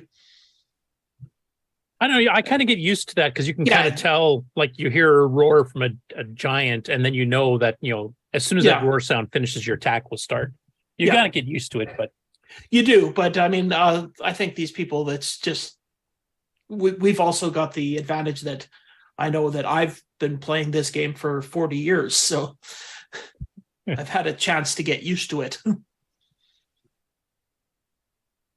And the other review is from Rainbow, July of '83. And this reviewer said that in the world of adventure gaming, this is a new standard. I would agree. Simply the best adventure game that this author has played to date. And actually says the game is more like an adventure arcade offering because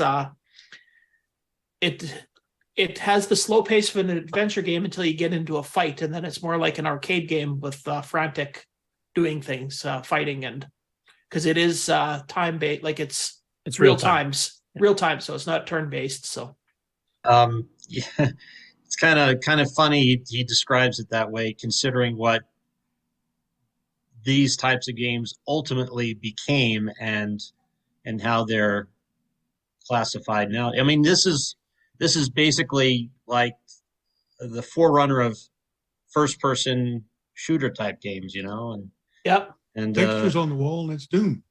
Yeah, exactly. Yeah, so it's kind of funny he describes it that way, because we know 40 years later what these types of games ultimately evolved into. Yeah. Very groundbreaking. Yeah.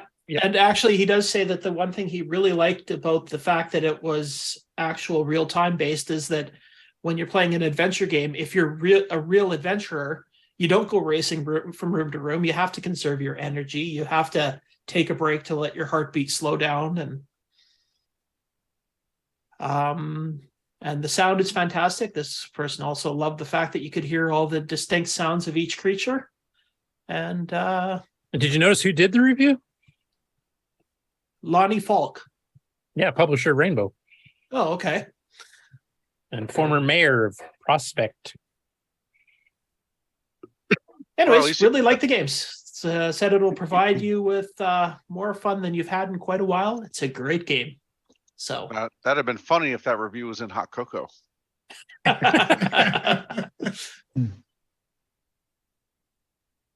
So yeah, Dungeons of Daggerath is definitely one of the flagship games of the color computer that most people have heard of. So, and it's also been mentioned in a rather famous book. Yep. Yeah, and for me, one of the few games that has a nice keyboard system where it actually captures what you're typing in a reasonable time and cues it. Yep. Yeah, there's like a buffer. It's cool. Yeah. And rather ingeniously programmed, because all of that was crammed into an 8K ROM, and we don't have a sound chip, and every monster has its own sound. Yep. So just. Oh, sorry. Go ahead. Go ahead, Fred. Oh, I was gonna ask. Has anybody been able to beat the game without having to save it? Like, yes, save your spot like a dozen times. Yes, you I have. Wow. Not recently, as I've gotten older, but in the old days, yes. I'm actually ashamed to say impressed. in 40 years of playing, I've never actually beat the game. Oh, I've beaten it, but I had to save my spot like a dozen times. I tried several times. Well, I tried a lot of times to beat it without saving, but I just can't. I never succeeded in doing it. I think the farthest I got was like beginning a level 4 or something. And even in the book that Curtis mentioned, Ready Player One, in the story, he had to save the game a whole bunch of times to beat it. So there you go, Curtis. You're better than the game player in Ready Player One. There was one guy I remember meeting at a fest, and he actually did it. What did he call it? The slapping version or something like that. He went with bare hands and won the game. Like, he didn't even bother picking up all the weapons and the rings. He was just so good at doing the running and turning around and letting the heart rate get 3 attacks in quick on whatever monster and then run again, so that he got strengthened up enough he didn't even need. How many times do you have to slap some of those more powerful creatures to kill I would them, imagine like tons. 100 I mean, you do gain strength, times? so it becomes easier and easier, but I wouldn't even attempt something like that. That's pretty Yeah, that's crazy. Start with the spiders. Yeah, I Just mean, the those you can spiders. kill with bare hands. I've done that. Even the vipers have killed with bare hands, later on type thing. Or with your shield, because it makes a cool sound when you whap them with your shield. But Clang, clang, yeah. that was a game so far ahead of its time. The real-time aspect, the whole heart rate, which doubled as both a general health and also too much exertion. Monsters getting louder as they got closer. The hidden doors that if you got magical torches, you could see kind of outlined kind of coarsely, and then when you got a solar torch, you could see it crystal clear. That each torch type had different time allotments as to how long they'd last. So pine torch is 15 minutes, lunar torch is 30, solar's 60. Different levels of weapons, different levels of shields, all the different flasks. You had to do the whole look up in a thesaurus to incant the rings. I mean, just so much cool stuff. And an 8K ROM. And your first rage quit, more than likely. Right after Nope. you did the image and realize you didn't get the wizard. See, I was excited with that. I thought, I'm going to win the game now. This, it didn't take as long as I thought. Then, no, there's a 4th level, and I lost all my stuff. Yeah. And it's actually, it is interesting that in one of the reviews, they described it as only having 3 levels. So they obviously never got past the first wizard. No, the game was really hard and really frustrating. I remember, it I remember like making it all the way to like level 3 and spending like an hour and a half to get there. And then suddenly you momentarily overlook the scorpion that shows up and kills you right away. And you didn't see him like hanging out there in the lower corner of the screen there. And because you should be able to hear him though, that little click, click, that little. Yeah, well, that too is easy to miss too, though. Yeah, those scorpions are. Oh, I hate the scorpions because it doesn't matter how many objects are lying in the floor of the room.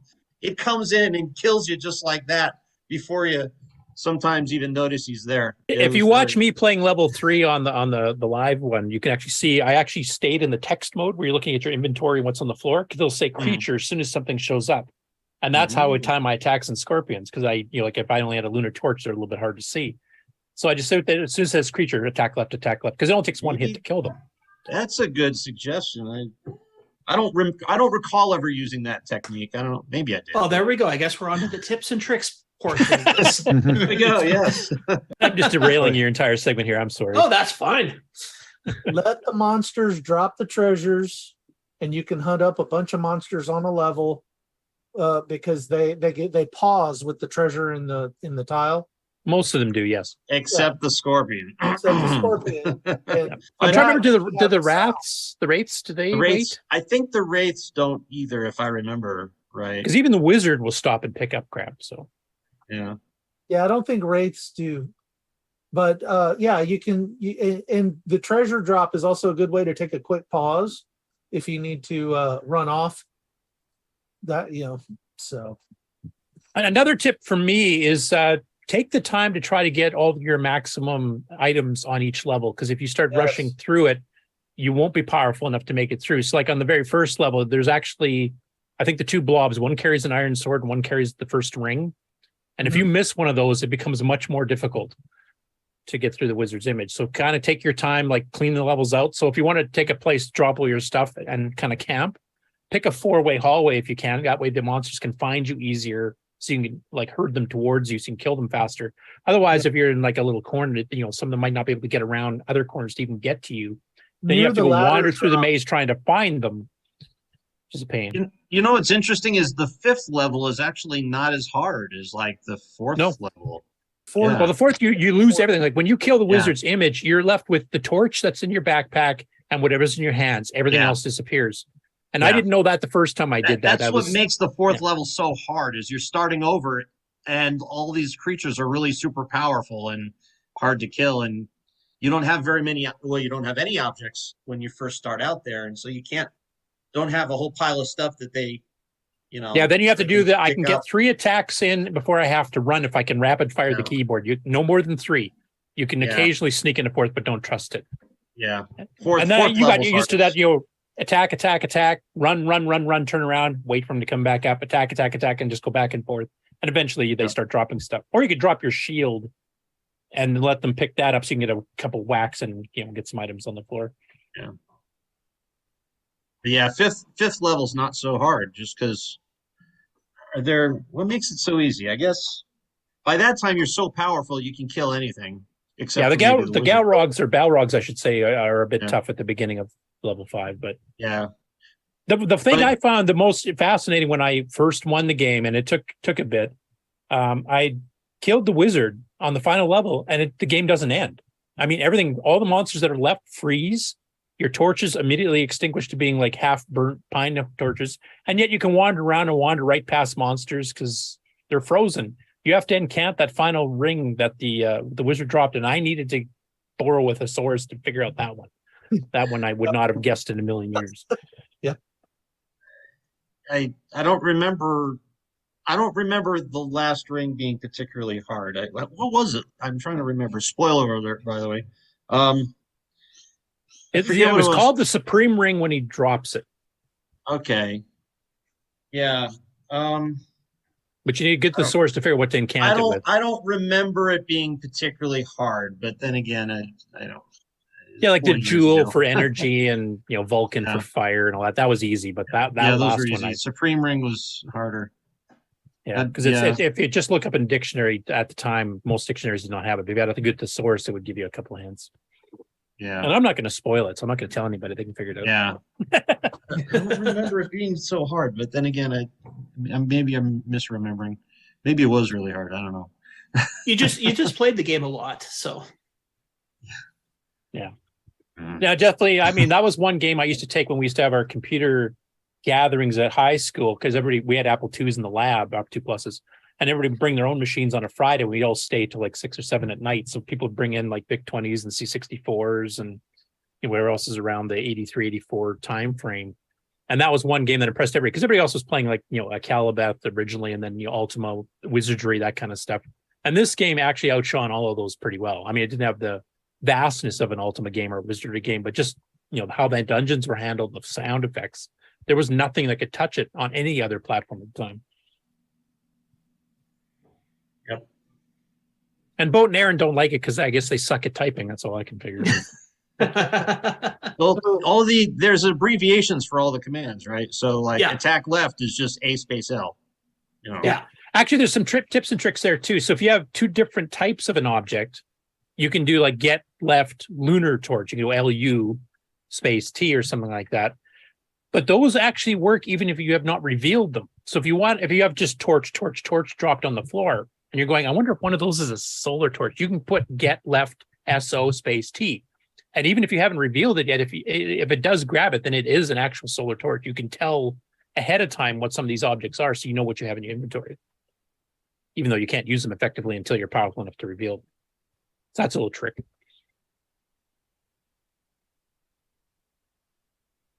Alrighty. A nice thing that came in handy for the game back in the day was the XT keyboard adapters, like that one from Cloud9 was putting macros. The ones that have the programmable, yeah, on the F keys. So therefore you could hit a button and it would just type it for you. So you could just F1 would be attack left, and yes, F2 is store right, and I didn't use that when I won though. I didn't cheat like that. Tempting. I actually didn't have a keyboard like that at that point. Is it really cheating though, or is it just using what you have at hand? It's being smart. No. Cheating would be disassembling the game, changing stuff, and then playing it with like the disassembling the game and fixing the shield. Oh, okay, well that's different. That's fixing a bug. Yeah, you guys should actually mention that, because some people may not know about that. Yeah, there is actually 2 versions out there. In the original version, there's a bug that the shield. How does that work? The shield isn't effective because. So the short version is the magic defense and the physical defense for the initial shield. The bytes were swapped in the code.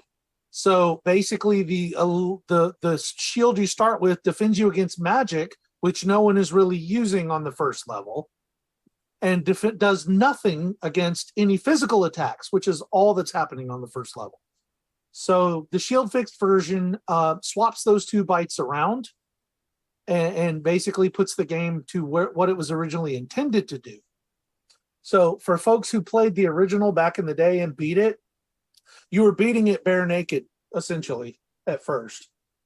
How did you know? So, anybody that's got the cartridge has the version where the shield doesn't work. One thing I should also mention, there's actually a port to Windows of Dagrat. That's how popular this game was, and it actually plays quite well too. So any of you that do not have or do not want to play with the emulator, you can actually download that. It's I think Michael Spencer or somebody. I can't even remember who made it now. So I have the cartridge. I never noticed that bug. They never came out with a fixed cartridge? Nope. No, there's a fixed... Will also discovered that, I believe. Yeah, there's a fixed version on the archive. I don't think I ever noticed. So... Probably I'm blaming that on the fact that when I was a kid, I never even made it off the first level for the first 3 or 4 years that I had it. I'm blaming the shield problem. Well, now this is an interesting game because normally the CoCo game would be a copy of some other game and you could say, well, it's not working right. But you couldn't do that here. It's just the shield didn't work. very much. Yeah, and the whole way the shields register physical damage or against physical damage and against magical damage is not mentioned in the manual at all. Like that's just the way it internally works, but you had no idea what it's doing behind the scenes. Actually, one of the things I found interesting about it is it's such a groundbreaking and really good game, yet it's the only game that these authors ever released. They did have a sequel planned. It was going to take place in space. Douglas Morton talked about it in an interview that he had done way back. But there was Castle of Therogad. That's not a sequel. That's Abomination, is what that is. But it's not by the original authors. So, but the original authors did have a second one planned, and in fact, the original Dagrath they were going to release with Tandy. They wanted to get a 16K ROM because they had extra stuff in it, and Tandy said, "Nope, that's going to cost too much. Fit it in 8K." So they had to actually crunch it down. So you didn't get the full game that they originally intended. Somebody should get a hold of them and get them to release that second game. Some people did ask him about it, and I don't think that code existed anymore. Well, something they could work on. Geez. Time to get back into the retro community. Anyways, does anybody else have anything to say about our 2 games this week? You know, I've been working on Andark 3, and I've been trying to think of like what additional puzzles I can add to the game to make it more challenging. And I just had an idea. Maybe a couple of the puzzles could be copied straight out of Dungeons of Daggerath. And only people who have conquered Dungeons of Daggerath would be able to solve Andark 3. There you go. Nice. Insider. So it's a spiritual successor then. Unlike Theragad. I understood what Scott was trying to do with Theragad, making it a more modern mouse joystick interface with icons, but that's just not the game to do it with. Yeah. Yeah, I believe it was specifically required to do that. There's an interview with Scott out there where he basically talks about what happened with that whole Theragad project. Okay, I haven't read that. If you have that, send me the link. I'd love to. It's out there with all the maps of the levels that he put out there. So I'll have to dig it up for you. Okay, cool. This is why you should let authors write the games and not boardrooms. Right? All right. Well, I guess Sloopy, did you want to talk about the live game that we did, or the live show that we did? I will share video from it if you would like. Sure. If you're here. Okay, you're here. Good. I left. You left? Oh, okay. Yeah, I left. 1, 2, 3, 4, 5. Yeah, we had 5 people playing at one. And as you can see, 4 of them are Dungeons of Daggerath. Yeah, that was when I was playing, and you can see me playing Dungeons of Daggerath, and I didn't even get credited for it.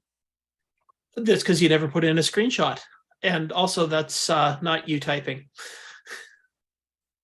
I loaded it up. I cussed at it. Isn't that good enough? There is a little bit of a learning curve to the game. So a little bit. Yeah, this is one you would definitely want to read the manual.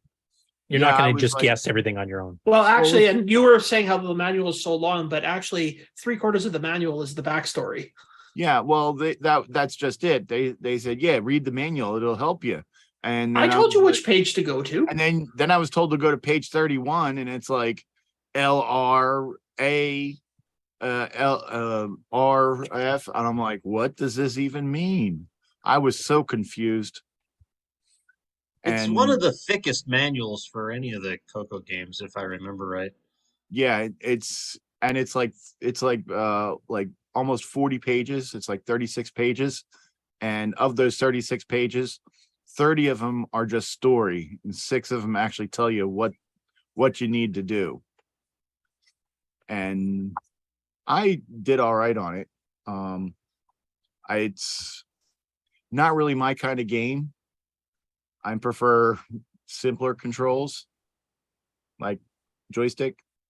We'll have to get your opinion of Theragad then, Slippy. Yeah, there you go. Play Theragad. Okay. It's the kind of the same game, but with joystick control. Yeah. How is it compared to like Temple of Apshai or Gateway to Apshai? Well, it's closer to Daggerath than it is to any of those. Yeah, it's just that it's got icons. You can pick. You want to get something, you click on a hand, and then the object on the screen type thing. Oh yeah, it's a little bit much. Yeah, because I liked Gateway to Apshai, Temple of Apshai, but we should make which are kind of like Telengard clones that don't kill you instantly. Yeah, I'm very simple-minded person. So, oh no, wait, simple-minded. I get those two mixed up. So Nick, what were you saying? We should make Thorogad a game challenge game. That's the one that we're going to do just before we do Predator. Yeah, yeah, and the best insults win. By the way, D. Bruce Moore in the chat says Force of Doom has a pretty manual. He's right because he's got all the monster pages and everything else too. So that's a bigger one. A few of the strategy games too, like Zone Runner, Worlds of Flight, have huge manuals as well. Sub Battle Simulator. Carmen Sandiego has a whole friggin' almanac that's 300 pages long as part of it. Oh, that's right. Forgot about that one. Yeah, that's right. That was huge. Yeah, and finding a world almanac for the where in the world is Carmen Sandiego is a pain in the butt these days. Right? You can't play the game without an 87 almanac. So yeah, because half the countries have changed since then. So holy cow, that's funny. So don't make that the game on challenge, is what you're saying? Oh, I love playing Carmen Sandiego. That's one I actually go back to. Back to the game on. Go on eBay, see if you can find an 87 almanac on eBay. And all right, well, yeah, I'm trying. Back to Sloopy. Oh, I can talk again. Thank you. Yes, back to the Game On Challenge Live. Yes, so we had a kind of successful start to the year, and hopefully it will continue on, and we'll get more players. So please come, because we're not playing that awful game anymore. Yeah. That. We haven't seen what I have chosen for next week, though. Just remember, my pitchfork and torches are already put into the vehicle to come to CoCo Fest. So it's not Dino Wars, is it? You guessed. We already played Dino Wars, didn't we? Not yet. And for Dino Wars, you have to find a friend. That's going to be the hardest part for me. I don't have any friends. Even my best friend, Canadian Retro Things, he left me. He's like just doesn't talk to me anymore. So I heard he's kind of a jerk anyway. So I thought he was a very nice guy. I even met him in person. He's a jerk by Canadian standards. Yeah. Oh, okay. By American standards, that's very nice. So we actually, as you said, had a very successful beginning here. By the end of it, we actually went for almost 4 hours on this live broadcast. So yeah, that was CoCo though. Yeah, we played a lot of CoCo. So if you're having trouble with some of the levels, you can cheat by going back through the live stream and watch how we solve them.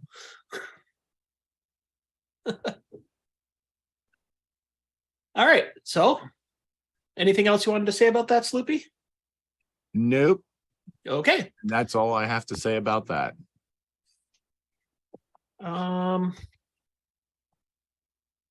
Let's see. So I guess, as I said, CoCo is actually still our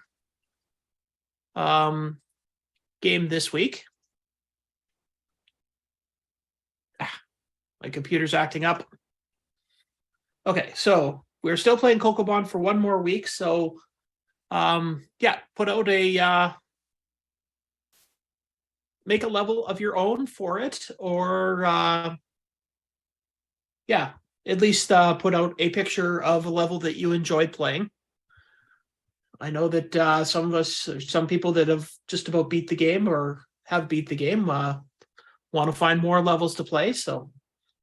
And they can be posted in the CoCo tab on Discord, just 2 below the Game On Challenge tab. Oh, that reminds me. Yeah, create a level or 40. Yeah. Where can we download the levels that are already made? They're in the I believe they should be in the CoCo tab on Discord, which is, as I said, 2 below the Game On Challenge. Okay. Because I want to I try think- some of those new ones. Yeah. And as I said, we're rotating games. So this one ends next week. And now we're also going to play another game for 2 weeks. Let's see if anybody recognizes this one. Yes. It's a Radio Shack cartridge by Spectral Associates called Slay the Nereus. Or Nereus, I'm not sure how to pronounce that. It's Centipede Underwater is basically what it is. Yep, that is correct. So we are playing this on level 6. I've got this game. Yeah, I could And- probably enter. There we go. So, and Yeah, it's that just is- basically Centipede. that What happens game if I right play on there. level 1? Well, then you're just cheating. Oh, okay. So, yes, level 6, unless you want to play it on a different level. As I've said in the past, there's no real cheating in this other than photoshopping scores, because the idea is to get people playing these games and having fun doing it, unless, it's a really bad game. Okay, I got 50,000 in Gravator. Unless you're photoshopping. That's cheating. Paste 500,000. Paste 5 million. But yeah, that's the Nick Marenti's way of playing games. Yeah, so try it on level 6. That's all I'm saying. It's better than Gravator, I can tell you that right now. So Yes, especially if you're a fan of Centipede, it's actually a good version. Yeah, I wouldn't say the best, but it's definitely not. No, it's not the best, but it's a decent version. It's about average in the middle. Yeah. And that's all I have to say. Cool. Okay. So everybody keep working at getting through the levels on CoCoBun, and also design your own levels so that Paul has somebody else's to play. How rather than many just his levels are own built into bucks. CoCoBun? 32. I only have one more to go, so Nice. You're on 32 right now, Sloopy? yes. Ooh. Oh, you're just about ready to tackle the You're gonna Buck have Owens to- ones then. You're gonna have to show me how to beat 31 then, because I can't get past it anymore. I'll have to remember out. Because I did it around I think like 4:30, 5 o'clock this morning. Oh yeah, you gotta have your mind warped for it. That makes sense. Yeah, and I was in excruciating pain because I have a tooth problem, and I was sitting there and I was just clicking and moving, and all of a sudden I made it, and I'm like, how'd I do that? That's what happened to us during playtesting. Yeah. Yeah, the brain damage that it caused, I don't know if I can do it again. It's not I'll try. repairable. Yeah. Ready Yeah, for, please. I want to play some levels. So I'm curious to see what kind of cool stuff people come up with. One of the things that we did while we were, developing the game, just real quick, is that we would pull inspiration from other games that we've played and try to make a level kind of inspired by that, like such as Pac-Man or Frogger or things like that. So there's something to get your creative juices flowing. Thanks. okay, ready for a commercial break? Sure. Sure. I don't have too many game news, so might as well just run when you come back from the commercial, just run the news intro, and I'll just do the game first and then on to the regular. Hi, I'm John. And I'm Aaron of the CoCo Show. And you're watching or listening to the CoCo Nation, the live and interactive talk show featuring the Tandy Color Computer and its cousins. All hail the CoCo Nation. Tired of your color computer art input device being low res? Joey has you covered again. Switch between 3 joysticks or mice. Select the left or right port on your CoCo. No more swapping joystick ports. Switch between standard and high resolution mode. Supports the Tandy and the Max high resolution mode. Order yours today at cocoman.biz.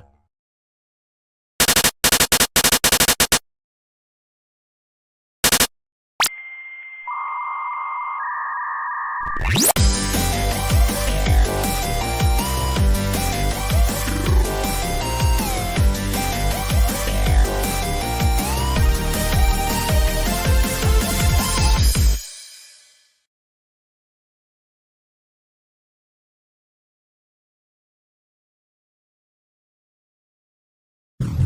whole new approach.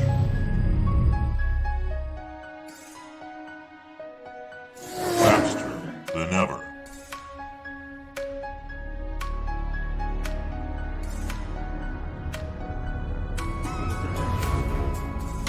A window to a world of possibilities.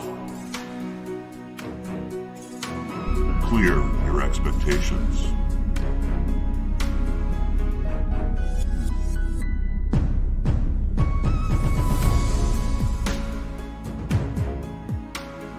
Clear your hesitation. Just hit clear.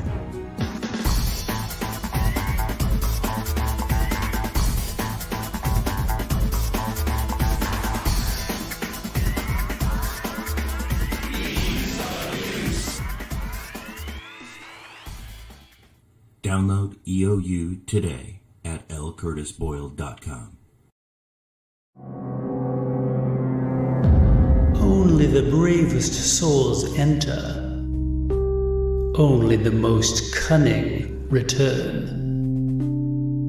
Defeat innumerable monsters to ransom the king's scepter, stolen by the evil wizard.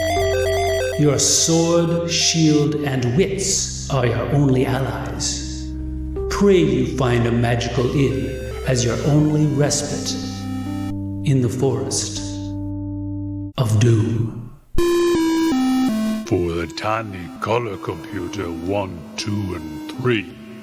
November 2017, if you dare.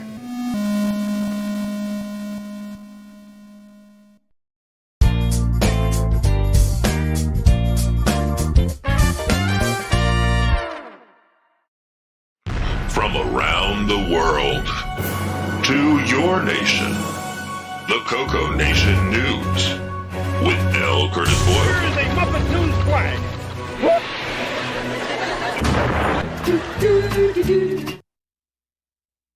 We should edit that so it says, and here's Curtis soldering, and then have that flame on.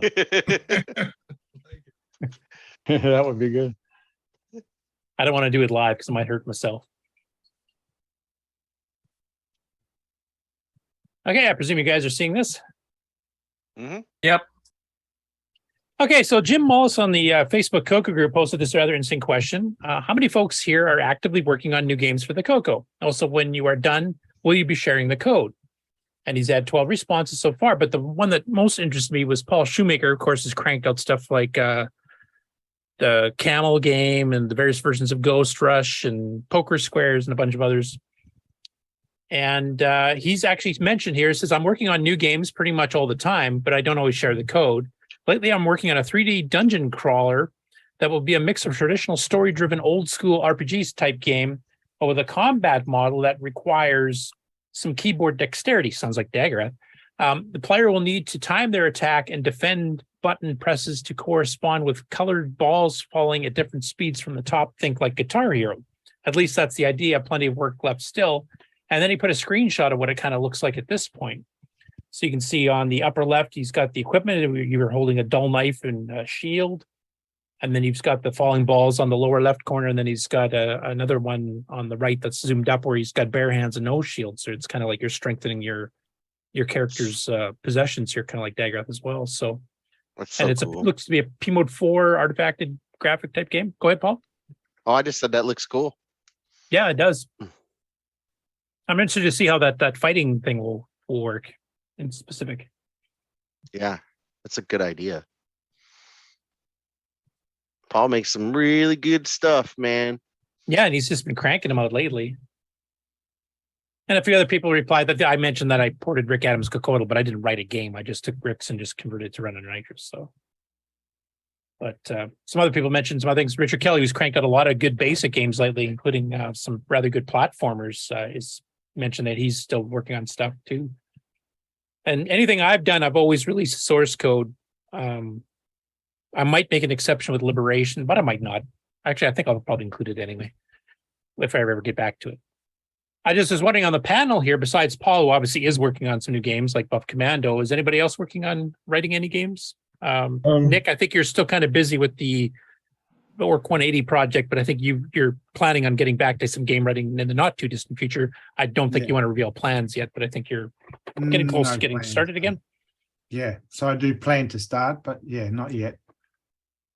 There is Andark 3. I have to admit, I haven't worked on it much in the past few months because I've been focused on control for the control program. Yeah, the control program for EOU. So that's taken up all my programming time the last few months. So Andark 3, not much progress lately, but it's still a work that's in progress. Cool. Anybody else? Nope. Okay. Why, yes. Even though 2022 pretty much beat me down in real life from having any useful time to work on AX2 Nostromo, I did get some more forward motion. I'm working on the next design stage, which is the player moving around the map and colliding with walls and treasures and things like that, using my no ROM map keyboard code and all that, and that's working out fairly well. So I'm crossing fingers here, be getting time and space to work on it again, and so I'm trying to do just that. Sweet. Cool. So it does sound like there's some active game development going on in the community, even just on our panel today. So that's cool. I definitely look forward to this, though. This looks like a pretty good RPG style game. And Richard Kelly, like I said, he's done some really good platformers in BASIC recently that actually run at a decent clip too. Like they're not dog slow. So I'm looking forward to see what he comes up with as well. Next up, Jim Gary. The heck's that thing there? Jim Gary's got a couple of MC10 games this week. So the first one here is called The Aztec Adventure, originally by Roberto B. in 1988. And I'll just let it play in the background here. Nice little intro graphic, which does look like an Aztec face. But it's basically a text adventure game. Not a super complicated one from looking at the command list and stuff here. So it's a bit more of a beginner's style, I would say. This was originally for the Italian Laser 300 computer. Now, Nick, I think this is one you've talked about before. I think it's a 6847, like a VDG-based machine. I can't remember what the CPU is. I think it was a Z80 or something. Z80, I thought, yeah. Yeah. So this was fixed up and then translated into English originally by Gary Francis, and then Jim ported to the MC10. Now, Jim has a warning on this one, like he's done on a couple of his text adventure games recently, that spoiler alert, if you watch the entire video all the way through, it actually goes right through to winning the game. So it's basically tells you how to solve it. So if you actually want the adventure part of it, then you probably don't want to watch it all the way through, but you can kind of get a feel of it from running it here.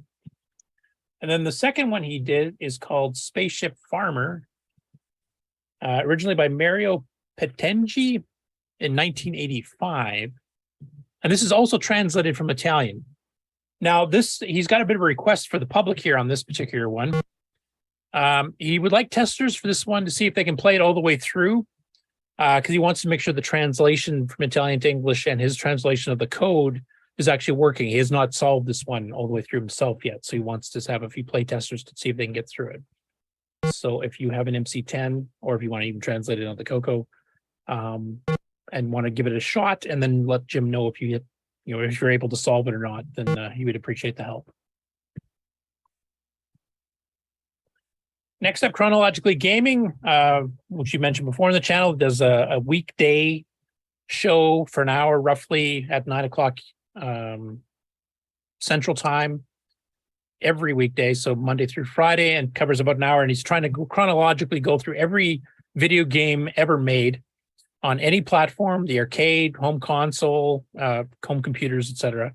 And he's currently in 1981. So the last couple of episodes, he's had a few CoCo related ones. So I'll just play a little bit here, but this is a Space Assault. Our next game is Space Assault for the TRS-80 color computer. Looks like a space Actually, he actually calls it crazy. Actually, we look at his little. There's like tens of thousands of games out there. How the heck? Anyway. But yeah, I mean, they're going in the beginning, like from 1971 till 1979 isn't too bad. But yeah, now yeah, it's getting 70s would be easy, but the as time goes on, the number of games just balloon. It's crazy. Yeah, I mean, it's more than tens of thousands. I'd say there's hundreds of thousands at this point. Yeah, you include all the probably platforms. right. Yeah. I mean, the Probably CoCo right. itself's got like once I just from kind of roughly figuring out how many more I still got to go. I mean, the CoCo's gonna be around 1,500 games, and that's not including any type-ins from any magazines. Score points for every enemy. Yeah, he has a fairly thorough review. He goes through the manual. He goes a bit of the gameplay. He goes through the different, the regular beginner mode and the expert mode where you don't have any barriers and stuff to hide behind, etc. And then the one he did on the following episode, that was Project Nebula, which is actually one of my favorites. Now, he didn't give this one a great rating because it's already been done by Star Raters, and he tries to do his ratings based on what else was out at the time on other platforms. Now, it's a fairly good clone of Star Raiders, and there's a bunch of different difficulty levels. I think there's 4 basic games, 2 target modes, and then the 2 space commander modes, and each of those has 10 skill levels. So it's 40 levels of play, basically. But this was always a favorite of mine. It requires 2 analog joysticks. You can't play this with digital at all. You'll never be able to refuel if you do that. But it's one of my favorites. It's one of the very first 2 games I ever bought. The other was Skiing. Anyway, check those out. He also does interactive with the chat, just like we do. So if you're happy to be on the show and he plays everything under the sun type thing. So I've been helping with a few pet games I played back in the day, some Apple II stuff I played back in the day, and of course CoCo stuff. So if you guys want to join in, if you're interested in gaming in general, arcade, home console, or home computer, and even some of the little electronic handheld type things too. There's LED and LCD based ones. He covers those as well. So there's just tons of stuff. And as you said, this show will never end because it's a moving target. Next up, the vintage is the new old. Announced the results from the Tier Study Programming Contest. And this is actually done by the Trash Talkers. I think, if I remember correctly, it's from their newsletter. And I think Dusty's the guy who does that in England or the UK somewhere anyway. So they had their winners here, and this is basically all TRS-80s. So this is model 1, 2, 3, 4, 6000, 2, 4P, everything in between, and the CoCos and the MC10. So they have 2 different parts of this, but basically the challenge of this year is to make a Wordle clone. And they have 2 different main categories. One's called Beauty and one called Beast. So Beauty is the one that has the best presentation and looks the best. And Rick Adams entered his version in. Excuse me. And this was the toughest one for them to figure out the winner for, because it was a really good one done on the Model 4 as well by a guy named Roland Archer. And his actually ended up inching out Rick's slightly. I mean, I think Rick's looks a bit better because, of course, we got color and stuff, but he also added stuff like stats and things on his version that Rick's doesn't have. So it kind of looks a little bit better here because it keeps track of, your statistics for various games as you're going along. So it just barely eked it out. And then the other one, unfortunately, there was no CoCo one listed here, though I did see some talk back that somebody had submitted a CoCo one, and the Beast one is basically how small can you compress this with the complete word list? And the guy who did the CoCo one, you didn't get mentioned, but I guess you're going to correct that afterwards. He was on the bigger size program scale, not the biggest. So he did compress it somewhat. But there was quite a bit of variety as to how much it got crunched down, because most, I think the base one's like 40K. And this guy here, Roland Archer, got it down to just under 15K. So he compressed it pretty darn good. And if you read the newsletter, the December issue of the Tier 8-bit newsletter there, you can see all the different entries and how they did as far as compressing it down goes. There was just the 2 entries in the beauty side. So if you have interest on any of the Tier cities, there's definitely, and they're all available for download, so you can go check them out. So even if you're into other Tier cities besides the CoCo, you can actually get some of these other 7 versions or whatever it is that you can give it a shot too if you have Model 1, 3, 4P or whatever. Next up, this just came in this morning. Simon was going to try to make it on the show today. I don't know if you managed to make it or not. I haven't seen him on the panel, so I'm guessing he probably didn't get a chance to. But he's been working on finishing off a project that we mentioned last week. So there's a Japanese gaming system, a rather odd one that probably didn't sell too well from the looks of it, that is based on the VDG chip as well. And it actually had a 6801 CPU, which is similar to the 6803 and the MC10. There's a couple, I think there's more timer interrupts on it and a few other little bits that are a little bit different, but basically it's the same core. And somebody had started porting to the MC10, never finished it. So Simon's kind of tackled that, and he wants to try to get it to run with just a stock MC10 with a 16K RAM expansion. Doesn't need an MCX32 SD, et cetera, and some of the fancier MCX 128 or whatever. So he wants to get it running on that. So he's actually got a bit of progress here, and he's actually got some of the graphics up and running. So it's a fairly short little video, but I'll play a little bit so you can just kind of see it. And for the audio listeners, trust me, it looks like Frogger.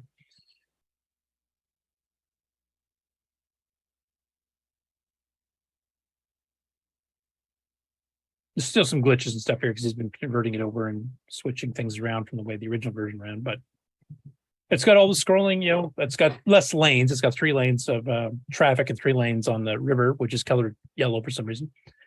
But it definitely, you can tell it's Frogger just from a quick glance. So I'm hoping he can manage to finish this off and get it to fit in the 20K. And that might be another game on challenge we can do. What do you think, Ken? Hey, I'm Curtis. eating. Oh, sorry. No, it looks good. Trying to eat my lunch here, man. I'll stand in for Ken since I'm not eating, but yeah, it looks good. It'll be under consideration, and hopefully sometime soon in the new year we'll try it out. Yeah, I mean we've done a few MC10 games before when we did the MC10 special, so yeah, and there's been a lot of stuff developed that's, you know, both CoCo and MC10. A lot of the cross-platform stuff has actually been pretty good. Yeah, I've been trying to push more for MC10 stuff, but you know how the game on High Council is. Yeah, and just out of curiosity, for everybody on the panel here, like obviously you can play it in an emulator. There's the VMC10 emulator. MAME can play it, I think, too. XOR can play MC10 as well. So there's options if you don't have a real one. But who here on the panel actually has a physical MC10? I do not. I do. I do. Yeah, I do. I'm looking forward to this. I think it makes the MC10 look really good. So I would say over half the panel has MC10s. Is that about right? Could be, yeah. Yeah. I've got an Sounds MC that way. and an Alice. Yeah. I even have a CoCo DV inside mine. Yeah, and actually you can put a CoCo VGA in it too with that spacer that Brennan did. So yeah. Well, hopefully one day the CoCo DV will work in the MC10, but I was going to tell you, Curtis, Simon did message me, and he ended up having some company show up he hadn't expected. So he's going to shoot for next week. okay, well we'll probably have another update because he did quite a bit of updating here just the past week. So anyway, it looks really good. It's I mean, obviously it's because of the way the video RAM is not wired in past 4K. You can't use the higher res modes, the highest res modes, I should say, that the 6847 VDG chip can handle. But it's basically a P mode 1 game, and it looks pretty good. I think it's, you know, scrolling at a good enough clip, it'll definitely play fine, and look forward to seeing it completed. And we'll stop the share now so I can switch to the regular news. Scroll up on my notes.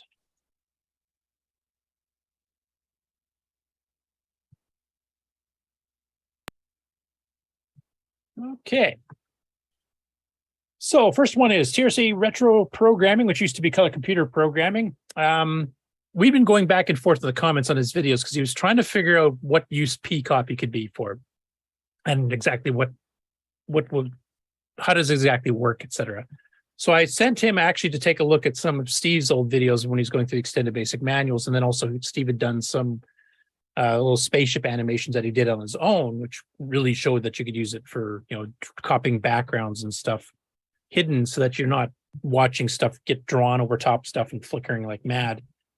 And so he actually watched those videos. He didn't fully gather it all, but he got really far on it, and it has it actually doing some pretty decent, you know, for a beginner just learning how P-copy works, animations going. I'll just play a little clip in the middle. I'm going to run this program. Double and I buffer. want you to take a good look at this. Kind of. It's not quite, but... Okay. What you're looking at here, guys, is P mode 4. You can't see my hand, but I'm holding up 4 fingers. This is P mode 4. It's the high Just one. resolution option available I'll on move the it to he's actually moving it around here a bit here. colors. It's black and white. By the way, okay, so I can better explain what's going on here. So, I mean, one way you could do that where it restores the background would be to like get what's underneath, put it over top, but then you get even more flicker than it was showing here. What he's doing here basically is he's taking, and he's drawing these grid lines you can see across the screen here on every page. So P-Mode 4 takes 4 pages. Each page is 1.5K of graphics RAM. So what he's doing is he's got a 5th page hidden in the back that you can't see because it's not being displayed, that actually has the house and the 3 trees on the bottom. And then he drew the ghost in the 3rd page, and then he did a get, and then he drew all the houses and stuff on this P-Mode 5 page. And then he P-copied 5 to 4. So he's basically copying that background, and then he just puts the ghost over top. And the effect is anytime you move the ghost, it'll just immediately P-copy, so redraw the background, and then immediately put the ghost back on. Now, that's not perfect because it does have the little black border because it's a rectangle you're putting. But the effect is actually surprisingly good. And, speed-wise, it's not too shabby either. And you don't have to, manually redraw the background. When you're doing drawings, like down here, this takes weeks to make. So once again, I like him following his channel because he's learning the stuff as he goes, and he asks questions, and then, some of us viewers, including myself, responded, helping him out and stuff. And he's been learning at a rapid clip here, and he's got some pretty cool ideas for games and other programs for that matter too, like that Morse code one we covered last week. So it's just fun watching him do this whole exploring thing. This is kind of why I got into the CoCo in the first place, because we had one of the best basics on the planet when the CoCo came out. And it's just a fun thing to explore. So definitely go check that out. Next up, Ron Klein announced that the CoCo Pi now has MAME version 0.251 package available for it through the updating system that's built in. So on the CoCo side of things, Tim Linder was pretty busy. He's added a bunch of things that you can see on the screen here on the 8-bit or the CoCo Pi project webpage that Ron runs. So basically, there's now a placeholder for the deluxe color computer. Now, of course, this is the one that was supposed to be released in 1984 that had the enhanced keyboard similar to the CoCo 3, had a built-in hardware RS-232 pack right in the case itself, had a much extended ROM with a RAM driver, enhanced basic, the AY sound chip for 3 voice, basically the same sound chip that was in the speech pack. It was all going to be in one big CoCo 1 size case, and then got canceled after 50,000 motherboards were made. And then they ended up in a landfill except for a few. So Tim has been working with some other people that do have either some of the original prototypes or some of the documentation that existed at the time. And he's going to try to re-implement the deluxe color computer in MAME. So we'll be able to see it running with the proper hardware in there. So he's got that going. It's not fully ready to go yet, but he's started on it at any rate. He did some bug fixes. There's a few oddball things between the 679 and 6309 for certain instructions like exchange and transfer that were not quite fully functioning properly. He added some stuff in with some various real-time clock chips that were supported by the CoCo back in the day but haven't been in MAME before. General cleaning up of the code.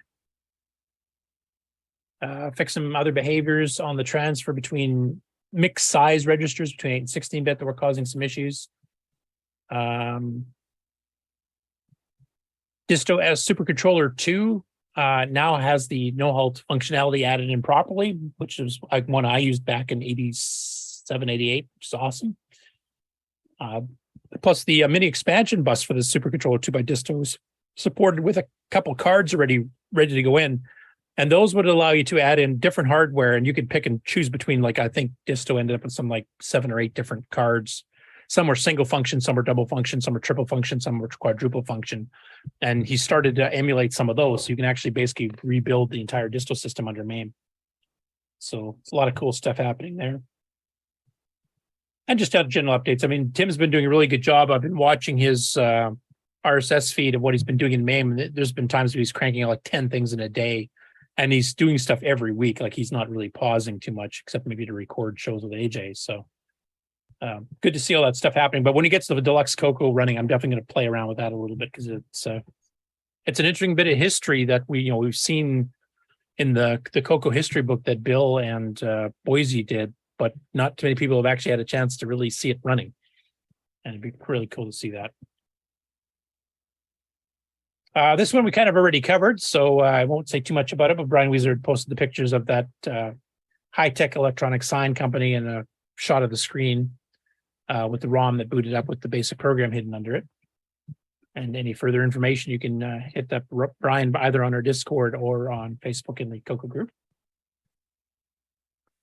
At long last, Karen has released XROR version 1.3, where if you save files in the emulator, it will really save them onto your disk images so you don't lose them as soon as you quit. And thank you, Karen, for finally doing that. I'm just bugging him a bit here, but that's a huge thing for me because there's been multiple times where I fired up XROR as an emulator to do some actual programming, and sometimes I use VCC, sometimes I use MAM. I try to mix it up so I can see if I'm hitting any bugs in Nitrous 9 or something that are unique to a certain emulator, so I can report bugs. But there's been a few times where I've done some basic programming or whatever, and then saved it thinking it's great, and then I go reboot it to check it out, say in 6309 mode or something, and it didn't save anything. So thank you very much, Kieran. I know I bugged you about it. I'm one of the people that you mentioned for bugging you about that, but I know I'm not the only one. Am I the only one that didn't have a problem with this? Yes. Okay. Yeah, because I turned it on. I turned on write to disk a long time ago. Obviously Karen disagrees with me on this, but it should never have been the default he had in the first place. It should have had it so it saves. Because you're not really emulating it if you're not actually saving stuff when you tell it to, in my view.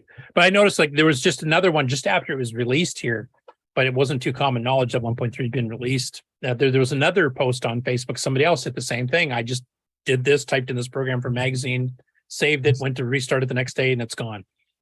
So I'm glad he made the change. And of course, if you are used to his old method of having it as a temporary write into RAM, basically, and it disappears when you quit, you can reset that back up using the method that Slippy just mentioned. And this is his little blog, which I didn't really know he had. I know he had manuals you can download, but he actually has a little thing called recent changes, and he actually goes through whatever he's changed. So I will just read verbatim. Version 1.3 changes the default floppy disk write-back behavior. The old behavior erred on the side of protecting image files from accidental modification. Enough people have complained about this, or at least the small number that have complained have done so loudly. I'm probably one of those. That XROR will now rewrite changes to the backing file by default. And you can, set the no disk write back option to revert to the old behavior. Now, one thing he does mention here, which is a really good idea, XROR will still rename the old version to have a back extension. So if you did accidentally write something you didn't want to, you will have a backup of the original one plus the new one with a save. So you can revert back. So that's a good idea, because I do understand where he's coming from. It's just that 95% of the time, I would prefer it to actually save, because I'm trying to write stuff under XROR. And I wanted to save what I've done as changes. So thank you once again, Karen. And XROR is an excellent emulator. So Alan Huffman was also rather busy this week. In fact, he just added some this morning, and they're XROR related. So I might as well do those first, since we're just talking about XROR. So basically, he goes through XROR, and I believe he's running on the Mac version in this particular case, but he goes through how to do cassette loads and saves using the emulator, how to set up cassette files, how to create new ones, etc. And then he does the same for floppy disks. Now this is running with CoCo floppy disk. I don't think he did a drag and DOS one. I didn't get a chance to fully watch all these yet. But earlier in the week, what he was doing is he was digging out some old disks of stuff that he did for his dad's company back in the late 80s, around 1988. And they're little graphic animations, little advertisements that his dad used to take to trade shows and stuff for his business. And there's multiple videos of those here, and some of them are like 8 minutes long. So I'm not going to play everything of everything, but I'll play some little clips so you can kind of guys see what's going on here. He had this really cool spray can effect, which I'll play this one here first. And Karen, you'll notice it's running XROR. And of course, for the audio listeners, you can't really see, but it's drawing a brick wall, bespeckling it with little things to make it look like a worn brick wall. And then it'll simulate a spray paint of a message being sprayed onto the bricks here. So it has that kind of spotty look. It's not a solid line.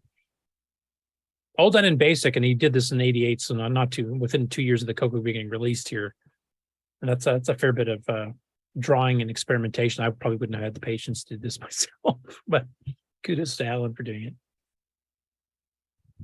But he would have the CoCo set up at his dad's booth, and he'd basically be having this up and running, and then people walking by could see these animations. It would cycle through them all, and it would have phone numbers and stuff for the business, et cetera. So it was helping his dad with the business, which is really cool. So that's one. He's got a couple of spray paint type demos, some other drawing stuff here. Now, the 1988 Houston Boat Computer Show, I will kind of skip through bits and pieces of it here. But this is the kind of the Grandmaster Daddy one of them all. It's an 8-minute demo. So it's actually not just one screen that it kind of draws and stops. It actually goes through a whole bunch of stuff. Some of it's simple, some of it more complex. And then again, apologies to the audio listeners. I can't really convey properly what this looks like in audio only. And it says here it was created on January 6th, 1988, assuming he's going by North American style of dates.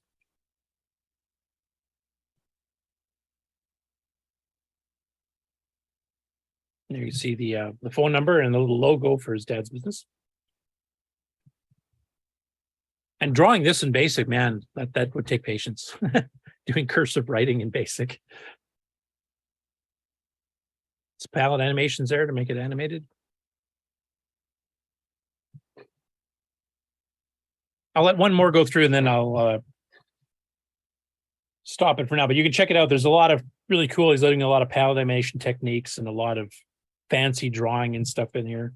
He's got his own couple of custom fonts. He did the draw statements too, which is really nice. So thanks, Alan, for posting. One, it's historical, and but two, it's cool to see where he went with just plain old BASIC back in the day. He did some pretty impressive stuff there. Next up, Carl England posted an update. We covered this last week, where he's attempting to write software that can back up copy-protected disks directly to the CoCo SDC from a real floppy. Now, copy protection can do all kinds of weird stuff, like change the track number to something that we're skipping tracks, or weird sector numbers, CRC errors on purpose, all kinds of things that were used for doing copy protection. And he's gotten odd tracks numbers and odd sector numbers and stuff kind of working already. But he was having some problems with some of the CRC stuff. Like if he had a purposeful wrong CRC on a copy protected disk, it was not transferring across. And he was starting to believe that he just couldn't get it to work with the SDC. But he did post an update recently in the last day or two that basically said he's had some success now, but he thinks that from some stuff he just did in the last day or two that he might eventually be able to get it to work. He kind of thinks he knows what's going on. So I'm going to definitely be monitoring this, because it'd be really cool to be able to back up copy protected disks directly to DMK images on an SDC. Because right now, the only way I've been able to do some of the really wacky ones is I sent them to Tim Lindner years back when he had a Cat Weasel, the predecessor to the Grease Weasel, for reading raw disk formats and stuff, and he actually managed to make a few DMKs out of that back in the day. Of course, these won't be DMKs technically. These will be, what is the extension on the SDC? SDF. SMF or something? SDF. SDF, thank you. Which is really close to a DMK. It's just very slightly different header, if I remember correctly. It's got a little bit of extra information that Darren wanted. Okay. So anyway, big kudos to Carl, because this will allow some people that have rare software that's copy protected, that's not on the archive yet, and you can't back it up normally, so there's no way to get it off to put it on the archive. This, as a solution, if Carl can get it to fully work, should solve that problem, and we might see some of the missing software I was mentioning last week start to be able to reappear and get uploaded to the archive. So go for it, Carl, is all I can say on that one. Next up, Mike Roja, basically talking about the CoCo DB board, which I think Sloopy mentioned earlier. He said he loves having it for his CoCo 1, but he wasn't a fan of cutting the center post so it would fit properly. So what he's done here, and you can see the picture here if you're on the video version of the show, is he designed a quick relocator board for it, and that works great. And you can see it here, and he actually calls it the CoCo DB board relocator for the CoCo 1. And basically it just shifts things off enough that it doesn't hit the post, and you don't have to cut the post off. It's kind of a neat little solution to the problem. because of course the layout on the CoCo 1s and some of the different CoCo 2s, there's enough difference that some of these types of things happen. Like some the CoCo 2s, the RF cans in totally different angles and at different mounting positions, etc. On the motherboard. So certain boards made for certain spacing don't work on or don't fit properly in the other ones. So any of you have a CoCo 1 and do want to get the CoCo DV without having to cut some of the plastic posts off from the inside of the machine, contact Mike. He said he's got a few others there for sale. I haven't checked to see if he sold those up, but I'm sure if he gets enough requests, he'll probably make some more. Next up, we have a sequel to another video we covered recently from Retro Tech Repair, and that was trying to fix a CoCo 2 homebrew composite mod. And I'll play a little of the intro here so you can just kind of get a feel for it. On today's Retro Tech Repair, we're going to be investigating some sound problems with our Color Computer 2 and using discrete components to do a homebrew mod to the RF modulator, giving us a composite video out.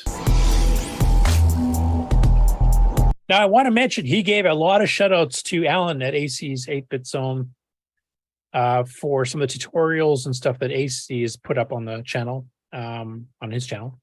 So big kudos to Alan for doing all that stuff that this guy used all that for. And he actually got it working. He got the sound working. I won't let you watch the video to learn exactly what all happened. And then he does some demos here. And because you can tell by his accent, he's from the UK here, he actually gets to see some games in artifacting for the first time ever. Now, one of the ones he picked here obviously was designed for the Dragon, was meant to be more black and white, so it doesn't really do it justice. And you've got Dungeons by Kieran, of course. But then he starts getting stuff like Zaxxon, and you're actually seeing it with the full artifact colors as they were, God intended them to be, as we've been playing them in NTSC in North America. So goes through a couple games. The sounds are working now fine. The composite quality is actually quite good. Now, one thing, I don't know if he watches our channel, and hopefully if he does, he catches this. But you'll notice on the left side of the screen, he's got that yellow bar band thing that's showing up. And I do remember that that is something that is known to happen as certain parts get old. And if you replace those, I think it fixes it. Do any of you hardware types happen to remember what exactly that is caused by? Isn't that the 555? Yeah, that's what I would think. Okay, Yeah, so that's basically one if of you the replace that chip- symptoms. So if you replace that part, then that should fix that in most cases? If you are something that's nearby it, it's basically the timing's getting thrown off. Okay. So just in case he doesn't hear it, I mean, you guys still have the show notes in the Discord there. So if one of you hardware gurus wants to maybe just pop in and give him a comment, that's the way he can fix that problem, or at least try to fix it or give him some clues anyway. Because by the time I get to there, try to answer, then I'll forget everything you guys just said, and I won't have a clue to tell. Anyway, it's a good video. Watching him explore and getting him up running, and how excited he was when he finally got the sound working. Because originally he got the video working, but he had no sound at all.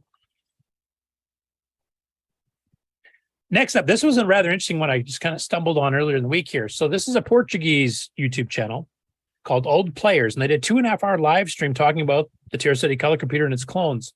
Now, we had some of them on when we had the Brazil Retro Show, and they were showing us some of these older machines, like the CP400, etc. The Com Dex, something like that. I can't remember what the other one's called. But there was a bunch of them that went through. And here you get to see them up and close, and you actually get to see interviews with several of the people that were at that show that we've actually had on our show before. Now, of course, they're all talking in Portuguese, which I don't understand, but Google Translate does a pretty good job. You can get the gist of it. Sometimes it gets a bit thrown off. But they go through.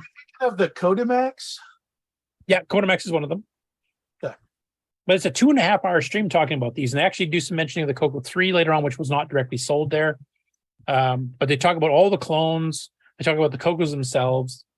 I'll just fast forward a little bit here. So Luciano Scharf obviously was one of the guys we saw at the Brazil show. Juan Castro, I know I've seen him on Facebook, and Daniel Campos, I know I've seen him on Facebook. I don't know if I've seen Robson Franca on there. And then the Bronco RP2000 in the upper left corner here, that's the actual host of the show itself. And Luciano, of course, like he did at the Brazil show, he owns a lot of these machines, so you keep bringing them out to show people. And they showed some old ads for them and stuff here too. Like here's one of the CoCo clones that had 2 built-in floppy drives, which is not what I believe they showed at the show, because this is kind of like almost unobtainium.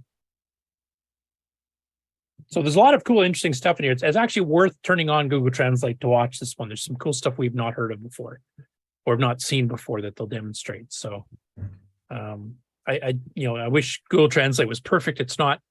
There's a few cases there, particularly with Juan Castro, that his audio level is a little bit lower, a little bit choppy, so that the Google Translate just blanks out for like 20 seconds and doesn't print anything. But like I said, you can get the gist of most of it. So there's definitely some stuff to learn there. Next up, this is just to make people jealous, I think. Nine Figure Tom on YouTube, and he's also on our CoCo Discord on the same name. I did a short video showing the Gimme X 256 color screen image with scrolling vertically to show the whole thing. So this is a real CoCo generating this with the Gimme X. It's just a very quick little bump up and down, take a look at the scene in 256 color mode. And this is a 256 by 225 pixel, 256 color screen. So when the chip shortage ends and Ed's able to get Gimme X's into production again, this is the type of stuff you get to look forward to. Wonder what size that is. 256 by 225. No, I mean bytes. Oh, I do remember he streamed it in using the CoCo STC streaming function because it won't fit in 64K at once. So I wonder if it would fit on a floppy. Yes, I think this one, well, yeah, because it's narrow. It's not a full width one. So yeah, I think it just barely might. Yeah. And I don't know if it's compressed or anything. So next up, Sheldon McDonald did a couple of updates. Now we've covered, he's been making this new IDE that is actually going to serve the purpose of helping you create code and running emulators automatically to test the code for both the CoCo and for a Sega Genesis. So it's supports the 68000 and 68009 instruction sets. And he did 2 videos here to do updates on his IDE for this. The first one is just kind of giving you a basic update to the whole thing itself. Here he's playing around with some other stuff on the forums, and then skipping over, you can kind of see where he's entering the header file for Sega Genesis. I think this particular video was more Sega related than CoCo related. And then his second one, he actually starts doing some programming tutorials. So here he's doing 68K and 69 loads and stores. And I've got to pause at this particular screenshot because he's got basically the register sets for both of the CPUs side by side. So you can kind of see how they compare. And of course, they're both Motorola chips. So 609, he's showing here as A and B combined to D as a 16-bit register. And then he's got X, Y, US, which are 16-bit index registers. And the last 2 are also stacks. And then the condition code register and the PC register.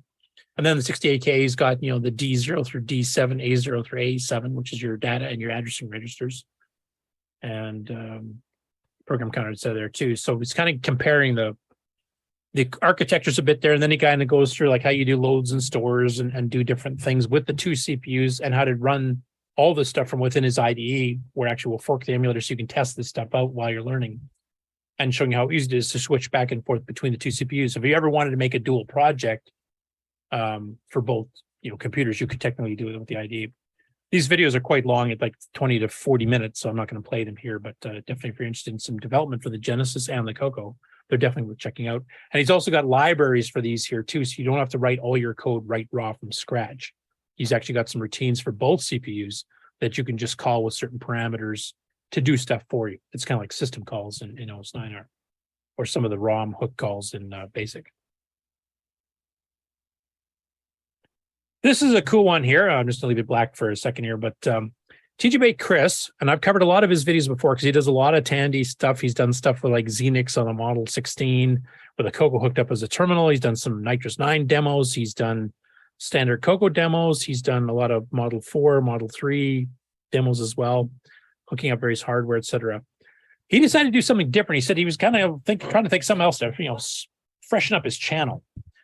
So this is an experiment, and he wants feedback on this. And if people like it enough, then he's going to do more for some of the other machines in his collection. But this is on the CoCo 3.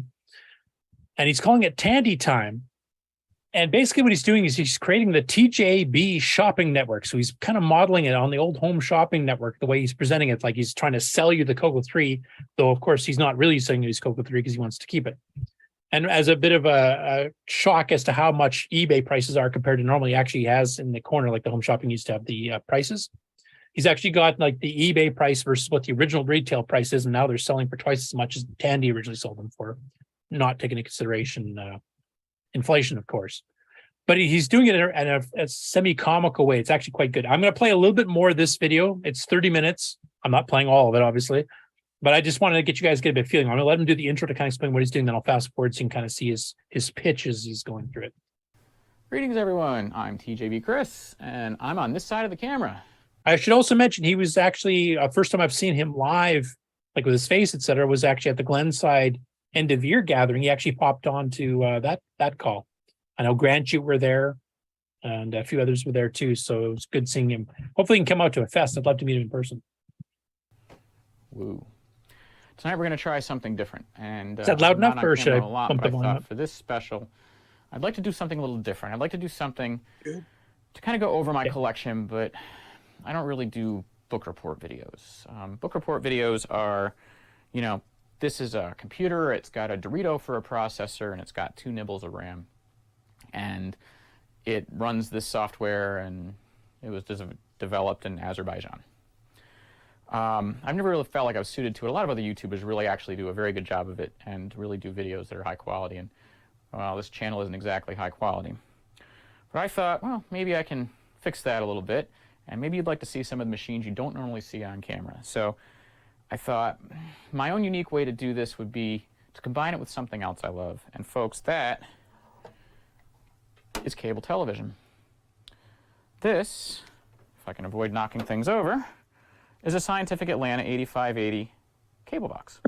It's actually not. It's actually a Raspberry Pi and an Arduino, trying to avoid the reflection there, in the box, and I built a little custom board for the display buttons to make them work and the display changes and everything like that. But it was an 8580. And I was fascinated with all of cable television. When I was coming up, this box was really kind of coming into its own. It was really kind of the dominant technology in at least Scientific Atlanta systems.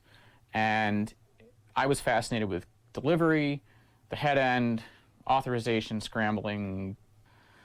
I was also interested in the content. There was a lot of great content. And cable television in the late 80s and early 90s, well, it was finding its stride, really started to get good, but also still had some of that quirkiness that I had in the 80s when it was finding itself.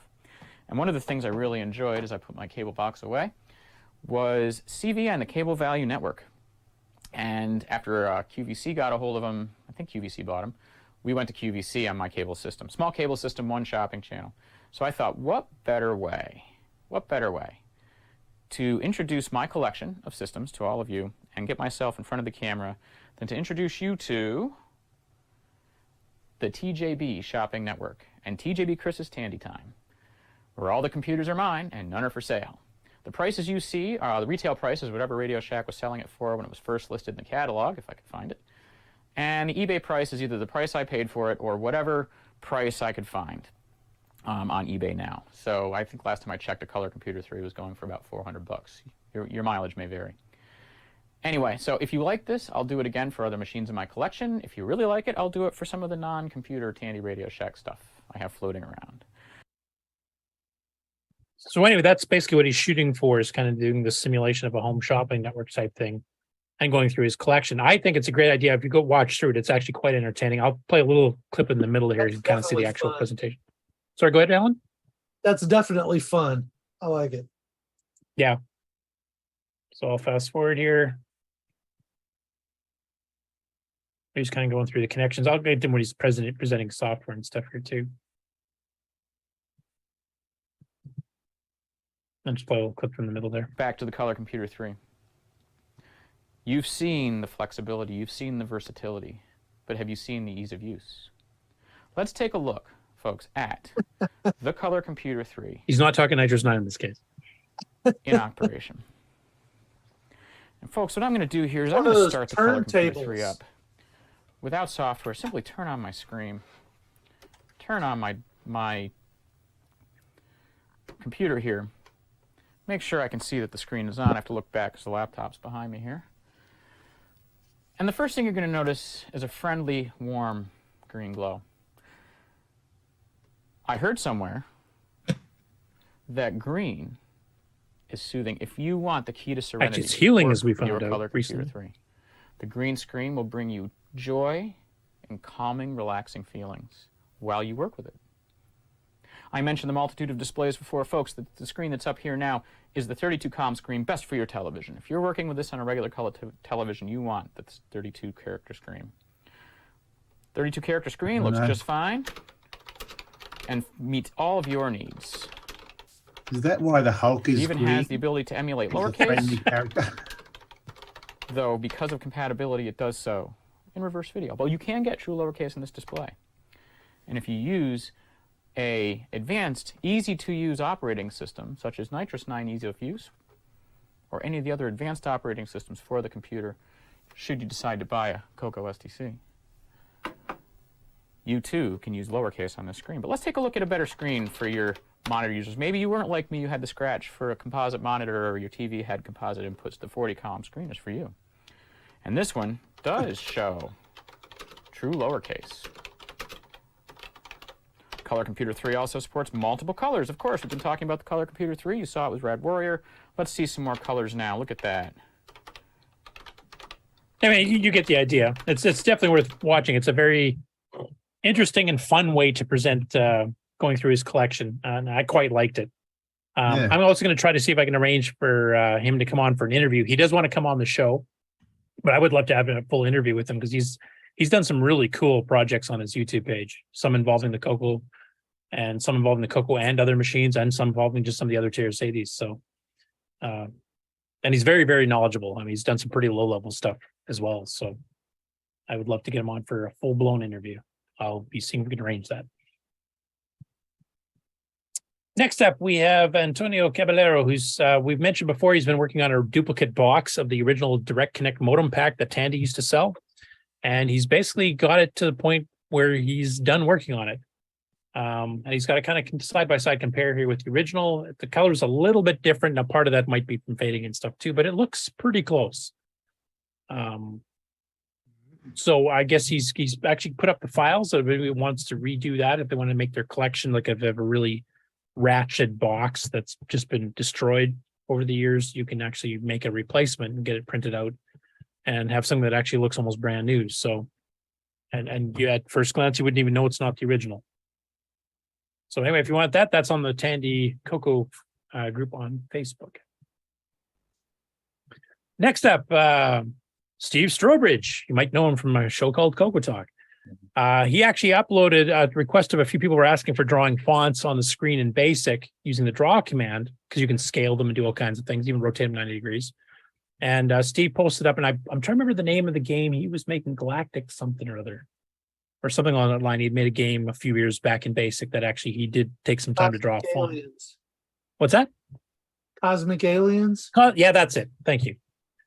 And so he's posted up and he said the routine is free to use by anyone. So he's actually officially given permission that anybody can use this in their own program and use it with impunity.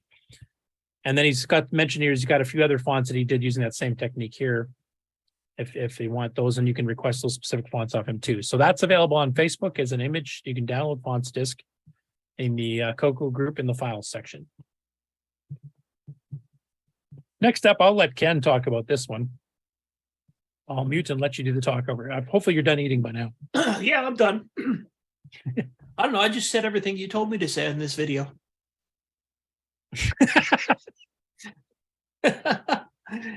No, I just took. No, if you did everything I told you to say in the video, it'd be about 6 hours long. I know. I had to edit it down. I took a look at the version 1.0.0 of Nitrous 9 EOU and just pointed out a few of the things that interested me in it. And actually, what I'm showing on the screen right now, if Fred's still on the call here, this is his new control program, version 3. Yeah, well, I'm here. So, yeah, I covered, I'll just talk a little bit about a few of the speed upgrades for Basic 09 and the run B command, and talked about the program here, and most importantly, talked about the games that are on there now. Yeah, in fact, I think on your closeout, you were playing one of the games that once you do some full testing, I just want to make sure it's not too easy for a game on challenge. Mind you, after playing Gravatar, that might be a nice Band-Aid over top. having something super easy that everybody can play for 4 hours before they die. I want to thank you for doing that, because actually I linked this up in the Retro Computing Roundtable group and a few other places that actually have mentioned Nitrous 9 being officially, the ease of use version being officially out of beta. And I mean, the point of videos like this is to not tell people that already know about it. Obviously, you guys already know most of the stuff anyway from listening to me yammer on with it for hours and hours every show. But to get people that are either new to Nitrous 9 itself on the CoCo but are familiar with CoCos, or have never used a CoCo before in their life, because we've got so many good emulators out now to be able to actually try this stuff out and kind of entice them, join us type thing. Yep. Show them how easy it is to do this on the CoCo. Yeah. And then you went through a lot of the Jim Gary games. So I'll give Jim a plug here. Which you can tell by the Gsoft. He did a couple custom icons like Star Trek and a few others, but most of the time he used his Gsoft thing. I was going to ask you, actually, did you change the background color in red on purpose so that the Canadian flag would show up more red maple leaf? Absolutely. That was just a fluke. I like the red, how the red looked on the gray. So I think, here you're playing Space App, which is one of the new games that was added on version 1. First impression of that game? Yeah, it's good. I think we talked about this before, that it would have been nice if he had added the overheating thing to the gun, because I agree. One of the things that makes the game a little bit easier is you can just hold the fire button down and move the joystick to fire in any direction and not have to worry about how many shots you're using. Yeah. I do know, when you get your scores up closer to 100,000, those, whatever they're called, that they fire at you start moving really fast. Yeah. And they're firing from all 4 sides at once. So it does start to get some difficulty, but it definitely ramps up slowly. Yeah. So if you've played Gravatar and you're frustrated because you can't score a point, this will help you feel better, because you can score a bazillion points and not die for the first 5-10 minutes of play.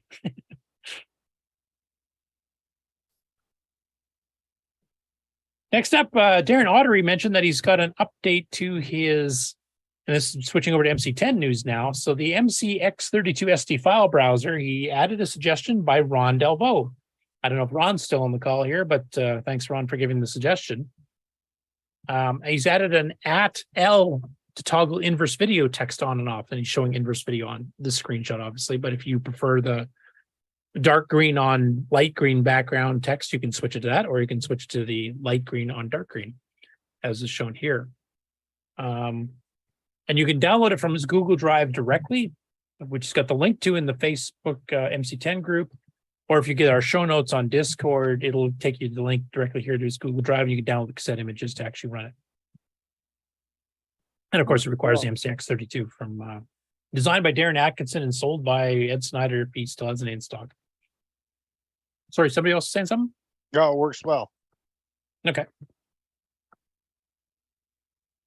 And then also in the MC10 news, Robert Sieg, who we covered doing his sprite and tile design editor based on the Game Boy Color Advance, has uploaded another thing here for the MCX32SD as well. And he's putting up his own menu system that he's working on. And he wants people to try it and give him some feedback on it. I haven't had a chance to actually look at it. He doesn't have a screenshot, so I don't know how different it is from Darren's, or if it's like a radically new design or something.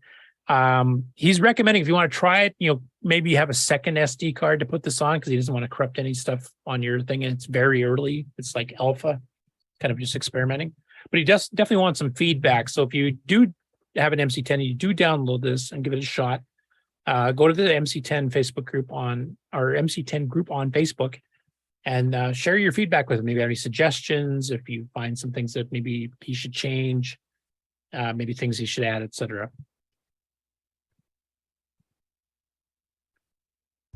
And last, we got a couple of Dragon stories. So we covered last week that there are basically 2 projects ongoing at this point, one by Julian Brown and one by Karen Anscombe, known as 16 Our Chat, the author of XOR, of duplicating and replicating the Dragon 32 motherboards.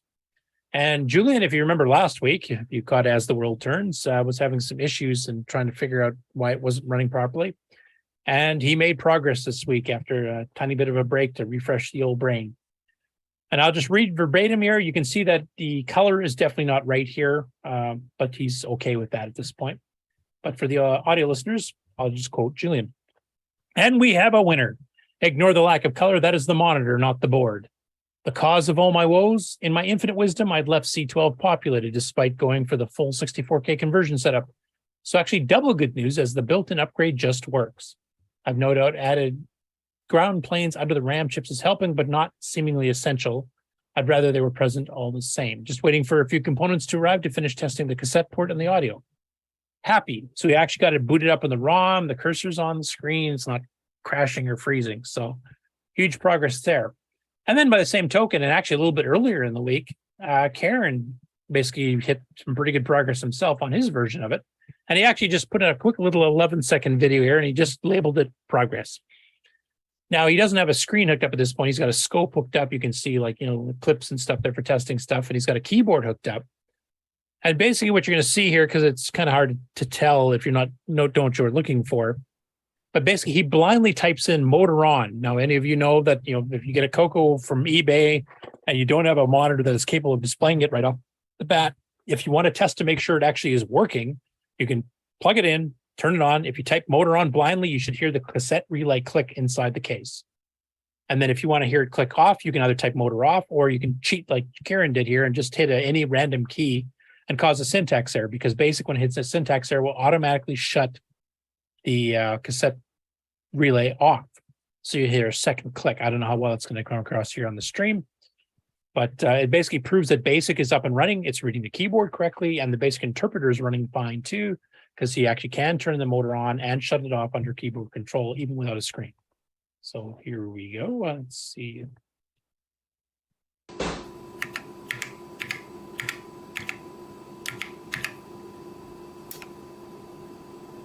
Pretty faint here. I don't know how well that came through on the stream, but basically you can hear the cassette relay clicking. And now he's in the same boat as Julian. He's waiting for some parts to come in too. So that seems to be a problem with almost every hardware designer these days, that some parts you can get, some parts you still can't. And that is it for the news this week. 60 mentioned in the chat that Julian Brown's project is a Dragon 32 and his project is a Dragon 64. Oh, I didn't realize that. Well, thanks for the update. I knew Julian's was a 32. I just kind of assumed that Karen's was as well. Cool. So both of them are getting duplicated. And I know one of the other people was actually working on the Dragon Professional or Beta or something. They were trying to figure out how to duplicate that as well. Yep. Might get the entire line.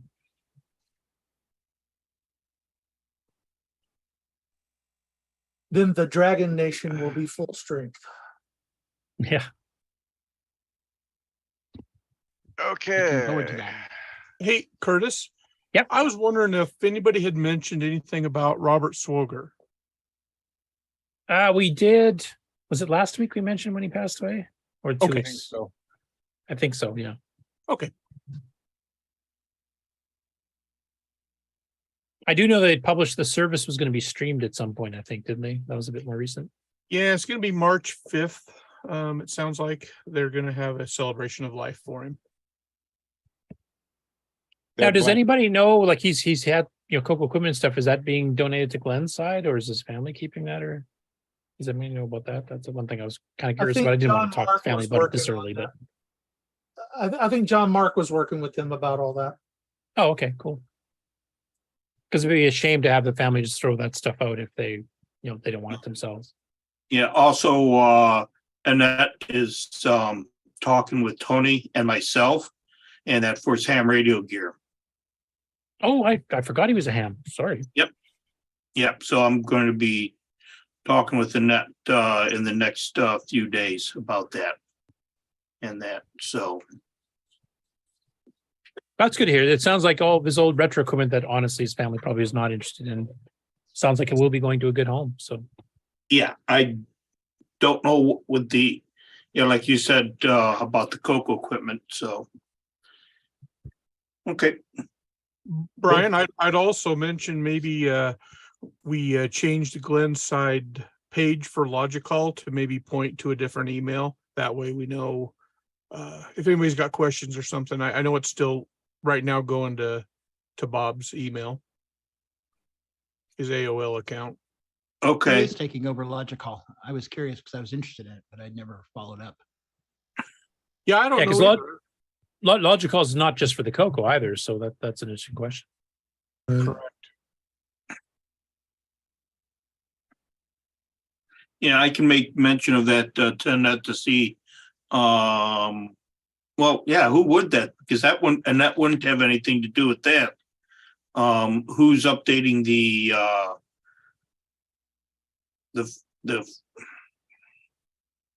color computer Glenside site? I think that's Eric, I believe. Yeah. Okay.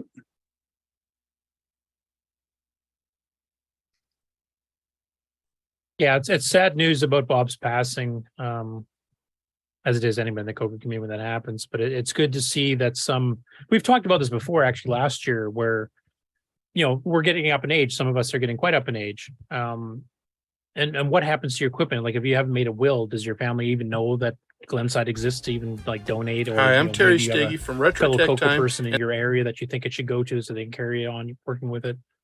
Or if you don't say anything to your family and you don't have anything written down, that maybe it just all gets hucked out. And we know how expensive CoCos are getting trying to buy them on eBay. So less they go to the landfill, the better. So, having a succession plan for your CoCo, hardware and software is actually a really good idea to set up. So I'm glad that, Bob's is being handled already. So thank you, Glenside. I've been wanting to bring that up as a topic that we should probably talk about. What do you do when you're gone, and who takes care of your collection? Well, I know one thing I'll be doing myself. I think I mentioned on the show before, like I've basically, if Bill Noble's still around, I was going to will my CoCo stuff to him because I know he'd use it. Otherwise, it goes to Glenside. And the other thing I was going to do is give all the source code to Nitrous 9 to Nick Moretti so we can carry on the legacy and continue programming. Oh, fix it once and for all. A big old magnet, right? It'll be in good hands. Thank God it's on an SDC now. The magnet won't do nothing. Actually, on the Atari Age, there was on Atari Age, there was a thread just recently about, what happens afterward. And somebody posted a lot of really good content. They actually have a will, and they actually set up where stuff's going to go, and executor or somebody help the executor that knows, figure out the values of things and where they should go and stuff like that. So I'll post a link. So can you give to a club, or should there be some kind of entity or trust set up where people like me who don't have a family can just say, well, yeah, the one person was actually setting up a trust as basically like a museum or a collection for historical value. Actually, Mark, if you can gather that stuff up, that is a topic we should go into more extensive detail, I think, honestly. I know. I've been thinking about it for the last couple of years. We did have a pretty good talk on it like a year ago or something like that, but not any concrete, what you really should do. No specific stuff or like, how do you set up a trust? How do you notify Glenside that I passed away? I don't have a family here either that has a clue what's going on, type of thing. The Apple site, Apple Fritter, they actually have a plan for that too. They set up something a couple of years ago called the 100-year plan. And so they actually have a team that manages Apple Fritter from the guy and the guy that started is one of them. And so if anything happens to him, he will be replaced by one of the other two team members, and vice versa. If one of them, something happens to them, then they're replaced. And so that's for websites and in continuation. And something else I'd like to see, the Cocopedia and the Color Computer Archive and all these things, they're great resources. They need to be, preserved. Yeah, that's a good point. Like in my game site, like if I go away, then my game site, my Nitrous 9 site, interview with Ken Kalish, all that kind of stuff. Like what happens? Hopefully the archive has managed to capture them in the meantime. Sometimes it misses chunks, so maybe there's some way to grab it off because it's actually hosted on my local machine here that I'm on right now. Archive.org is really bad about pictures usually, but like zip files and stuff. There are numerous sites that have disappeared that I found remnants on archive.org, but there's no links to the files. There's no files existing. Yeah. So, and then like this entire shelving unit here is all CoCo stuff. It's like Rainbows, a few hot CoCos, Color Computer magazines, Color Computer News. It's original software, Xerox manuals, some books and stuff like that. Like that whole thing is CoCo stuff that should go somewhere. And my closet's filled with like cartridges and the Illuminator from Frank Hogg and a bunch of other stuff too. So I'm having all my Ferraris buried with me. They'll all fit, Taking it with him. they'll all fit inside the Yeah. coffin. Right? Take your ball and go home. You're home 6 feet under. So Is that what they mean in SpaceX Australia when they say down under? Is that just because all the Yeah, animals that's are trying to kill you? 6 feet over, wouldn't you? The Atari Age article is called The Last Stand of Retro Lovers, and it has some really good links about one person that's setting up a trust or going to an attorney, getting it basically set up as like a museum or a continuation. So there'd be an entity. I don't know how who's going to manage it after that, but they have a plan and they got some good points. So Yeah, because the legal issues of setting that up so it's enforceable and that actually happens is the big thing that I don't think any of us really know much about. Right. So it'd be really cool to get some concrete details on that. Like, what do you have to fill in? What do you have to sign? Do you have to get it notarized, et cetera, et cetera, et cetera? yes, yes. At the end of the day, it would be nice to know if I wanted to give my CoCo stuff to some CoCo place, who do I give it to? And what's the best way to do that? So, Yeah, like in my case, I have a firm plan for that. Just I don't have it written down legally to be enforceable. Is that That's why everything you I have will. CoCo related goes to Bill if he's alive. If not, it all gets shipped to the Glen side, and then they can put it in the auction. They can distribute it to members, do whatever they want. So, yeah. But nobody besides you guys here and Bill knows this. So I mean, if I die and See, that's the none whole of you guys problem. get in contact, nobody will know. Yeah, well, Glenside may eventually become this huge repository of old CoCo stuff that Old CoCo keep stuff. Right. Unless they donating auction it all more and off more every year to. to pay for the fest, I don't know. Well, that's good way for it to go. like that As computer long as it goes to place good down in home eventually, Dallas? that's all I care. Go ahead. Like that computer warehouse down in Dallas? Right? Yeah. Yeah. Like maybe I Mark- should go to VCF too. I don't know. Like that's another option. So their Did you- warehouse. Mark Siegel said, Curtis, all your docs are being buried with you in your pyramid. If I can get to my pyramid under all the snow, sure. A snow pyramid. There you go. Yeah, those melt in the summer or spring though. So, So we'll find it eventually. but yeah, Mark, since you're familiar with the article and you've got that, maybe if you can kind of put together something, that actually might be a good tech time topic for your show. I mean, it's not Yes. technically hardware or anything, but it's very important and important. involves hardware. Like, what do you do with it when you pass away? Yeah, it's for me. I think it's David Ladd. I've told my wife, get a hold of David Ladd. He'll know what to do. So, but yeah, so yeah, I'll And do David will something go, about does that. he have any Diet Dr. Pepper? And she goes, no, then I'm not interested. No, I'm just kidding. I'll make sure there's a case or two included, including bottled water. You can never have Ooh, enough cocoa. that's going to be pretty old then. As long as the seal's not broken, it might still be a bit fizzy. Who knows? Sorry, Nick, you were saying? Well, he collects so many. He always wants so many more slots on his multi-pack and all that. He'll probably want lots of CoCo 3s. And actually, Nick, you're one to ask too, because I mean, the States and Canada, there's enough of a user base here still that if you probably can find somebody fairly close to you to give stuff. But what's the situation in Australia? Because I think there's less active users and you guys are Yeah. kind of scattered. So like, what would happen to your stuff, for example? Well, I don't know. I don't know. I guess. What about all up that for source code? grabs. Yeah, if you had like your source code, I could finally fix Gatecrash and run in native mode. There won't be anyone else around to play it. Not CoCo users. But I mean, all jesting aside, I mean, it's a serious issue because we've seen what the AB prices have been doing lately. It's just nuts. And as TJB pointed out, he did a quick look in a CoCo 3, 128K, not even 512 or upgraded, $400 and some odd dollars. That's nuts. And I know so- some people have gotten lucky and found cheaper ones, but you have to kind of hunt for those. So I'd rather give it to somebody that is going to use it, doesn't have to go broke trying to get back into the hobby. Exactly. I'm not in it for the money. I mean, obviously, I don't charge for EOU whatsoever. I have no Now I intention to feel ever do so. guilty for hoarding them because I have 3, but none of them really work properly. So Oh, that's my issue. You're actually saving people grief and angst. So thank you, Fred. In my case, I've got 2 CoCo 3s and 1 CoCo 1. Geez, Fred, you only have 3? Yes, And in some my of you case, I probably need have to test quite like a few more, Gimme I X know. system with 2 meg from a certain company, and then the other one has 2 meg with a plain Gimme from a different company, so that I can test, the upgrades work the same, and does it compatible to Gimme X, and can it run at triple speed, and blah blah blah. So I do need 2 physical ones because the Gimme X is not emulated. I can't even test the emulator. And as Nick has many times said, and I've said as well, you can't 100% trust emulators. Right. As the fact that Tim just fixed a whack load of bugs on the 689, 609 core for doing exchanges and transfers. Well, you And can't. Go ahead. You can't even trust a CoCo to be a representative CoCo. I've got 3 that are different. That are Yeah, dimensional. that's right. I mean, you were having so many problems with the Ethernet card there because of very slight timing differences and stuff. Yeah, Speaking of that's Paul Barton earlier, when Ron DeVoe was talking about him, Paul gave me a NoCan 3 board, which is supposed to be an 8 meg RAM upgrade, a 16550 serial port, a real parallel port, and a clock doubler circuit. Mine was the only one that Paul installed it in that the clock doubler never worked.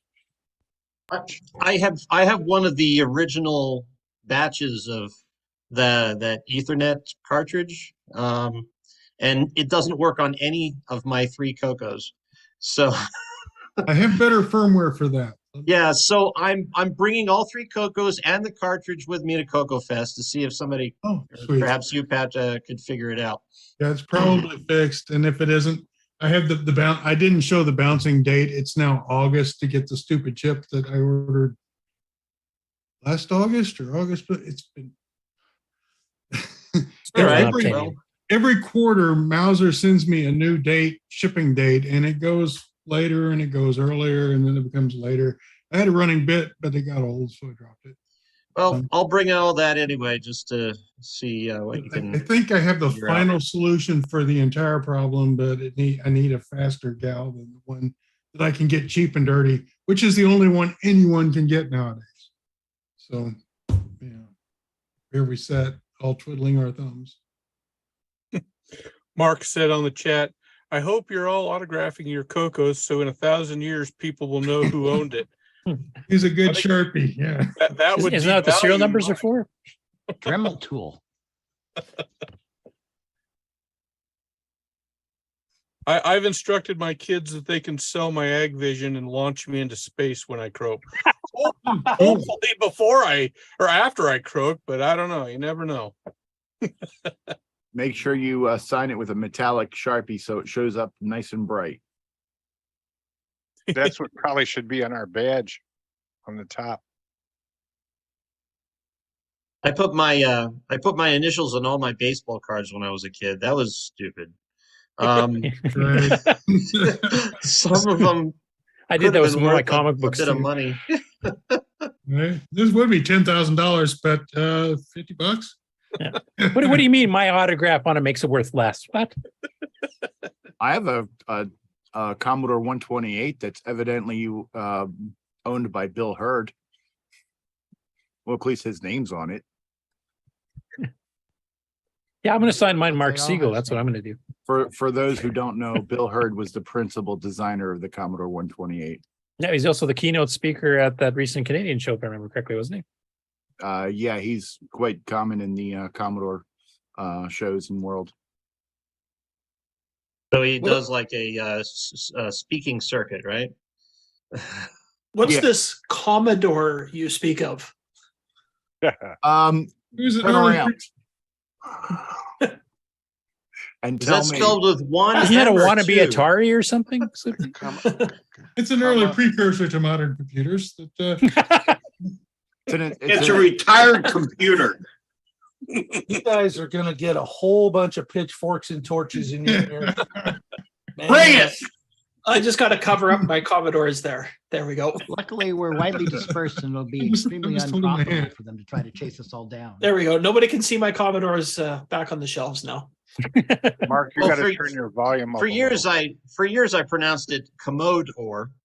I still do. That was part of the 80s schoolyard That's a fights, pile. all the different names. outdoors. Crapple, the Crapple, Commodore, Commodore, and all the other good ones. Barfari, You guys stop. Commode Computer. Mac and Trash. Yeah, Yep. Trash Trash 80, 80. CoCo. Yeah. Mikey just called asparagus. There we go. Insightful person amongst us.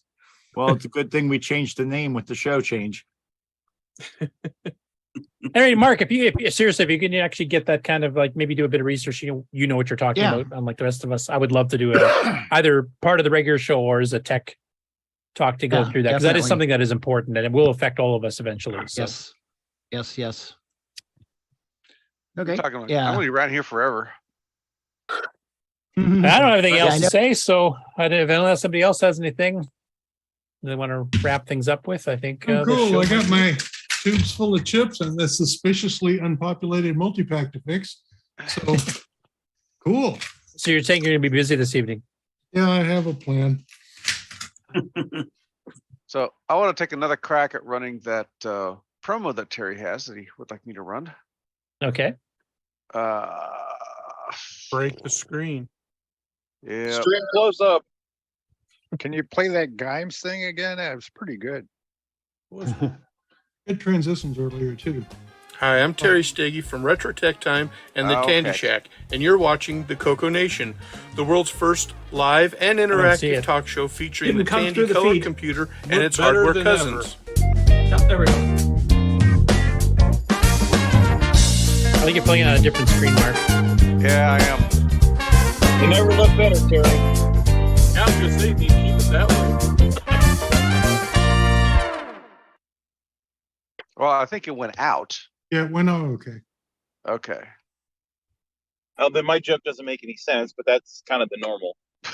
Yeah, we just see like a folder on our end here and heard it. Yeah, that's because I'm gonna have to give a cutoff time for adding new Yeah. content. You should. So Don't make your own life more difficult by accepting stuff right through the beginning of the show. Yeah, the cutoff time was last week. Yeah. Well. Oh, hey, the- Mark, I have something I'm about to send you. Could you just put it on the show today? Yeah. Well, that was the boss man, So. Oh, yeah, right. Wait. Let me share my screen. Okay. Go ahead. What the? Just kidding. Sorry. Now get Hey, back to work on Andar Hey, 3. sharing screen. Hey, that's fine. We can do that. Okay. I've got nothing. Actually, that's everything that was on my list to check off. So, shall we? So take I action guess next I want week? to ask the panel and ask the chat as well before we sign off for today. This was our first official episode of the CoCo Nation. We kind of did a warm-up one last week. How did you guys think it went? Swimmingly. Aside from that very last bit that Mark screwed up. No, that was Terry's fault. That it went very well. Taking out of his paycheck. It went good. Well, we weren't was talking over. about bandwidth. Yeah, I think the stream didn't actually have any problems there. Mark, No, did I you don't- notice any red? I have no drop frames today. Cool. Great. And hey, I just have to say, after Gravator, the Game On Challenge can only go up. There you go. Well, unless we play Predator. No, it's still up. Predator versus Ravager. 60's really keen on the show. He said it's better than last week. It's a very small slope, but it's still up. Yeah. It'll tighten up as you go. This is good. Jim, I right. just say thanks to everybody who's been Oh. working on all the media and stuff. I mean, it looks great. Mark, thank you for all your work on that too. I know it's been a challenge, but Yeah, a I know lot we've of- got some more bumpers in the queue coming up. There's some that are still promised. There's a few we haven't split yet and stuff. So there's more coming our way that way too for the Can following we- shows too. Can we have Jim Wright tell us a little about himself? I don't know that I know him That's much. true. Oh, wow. And is it with seeds or without? Jim Rye, seeds? this is your life. Or this could be Didn't see next this week's coming. show. Yeah. Yeah. Next week's show, because I had to go through all that. Special did. guest. We should interview him. Yeah, we want a proper Wow. interview with him at the beginning of the show, I think, Ron. Will you be here next week, Ron, to help interview him? It's not hard. Well, are you going to buy him lunch?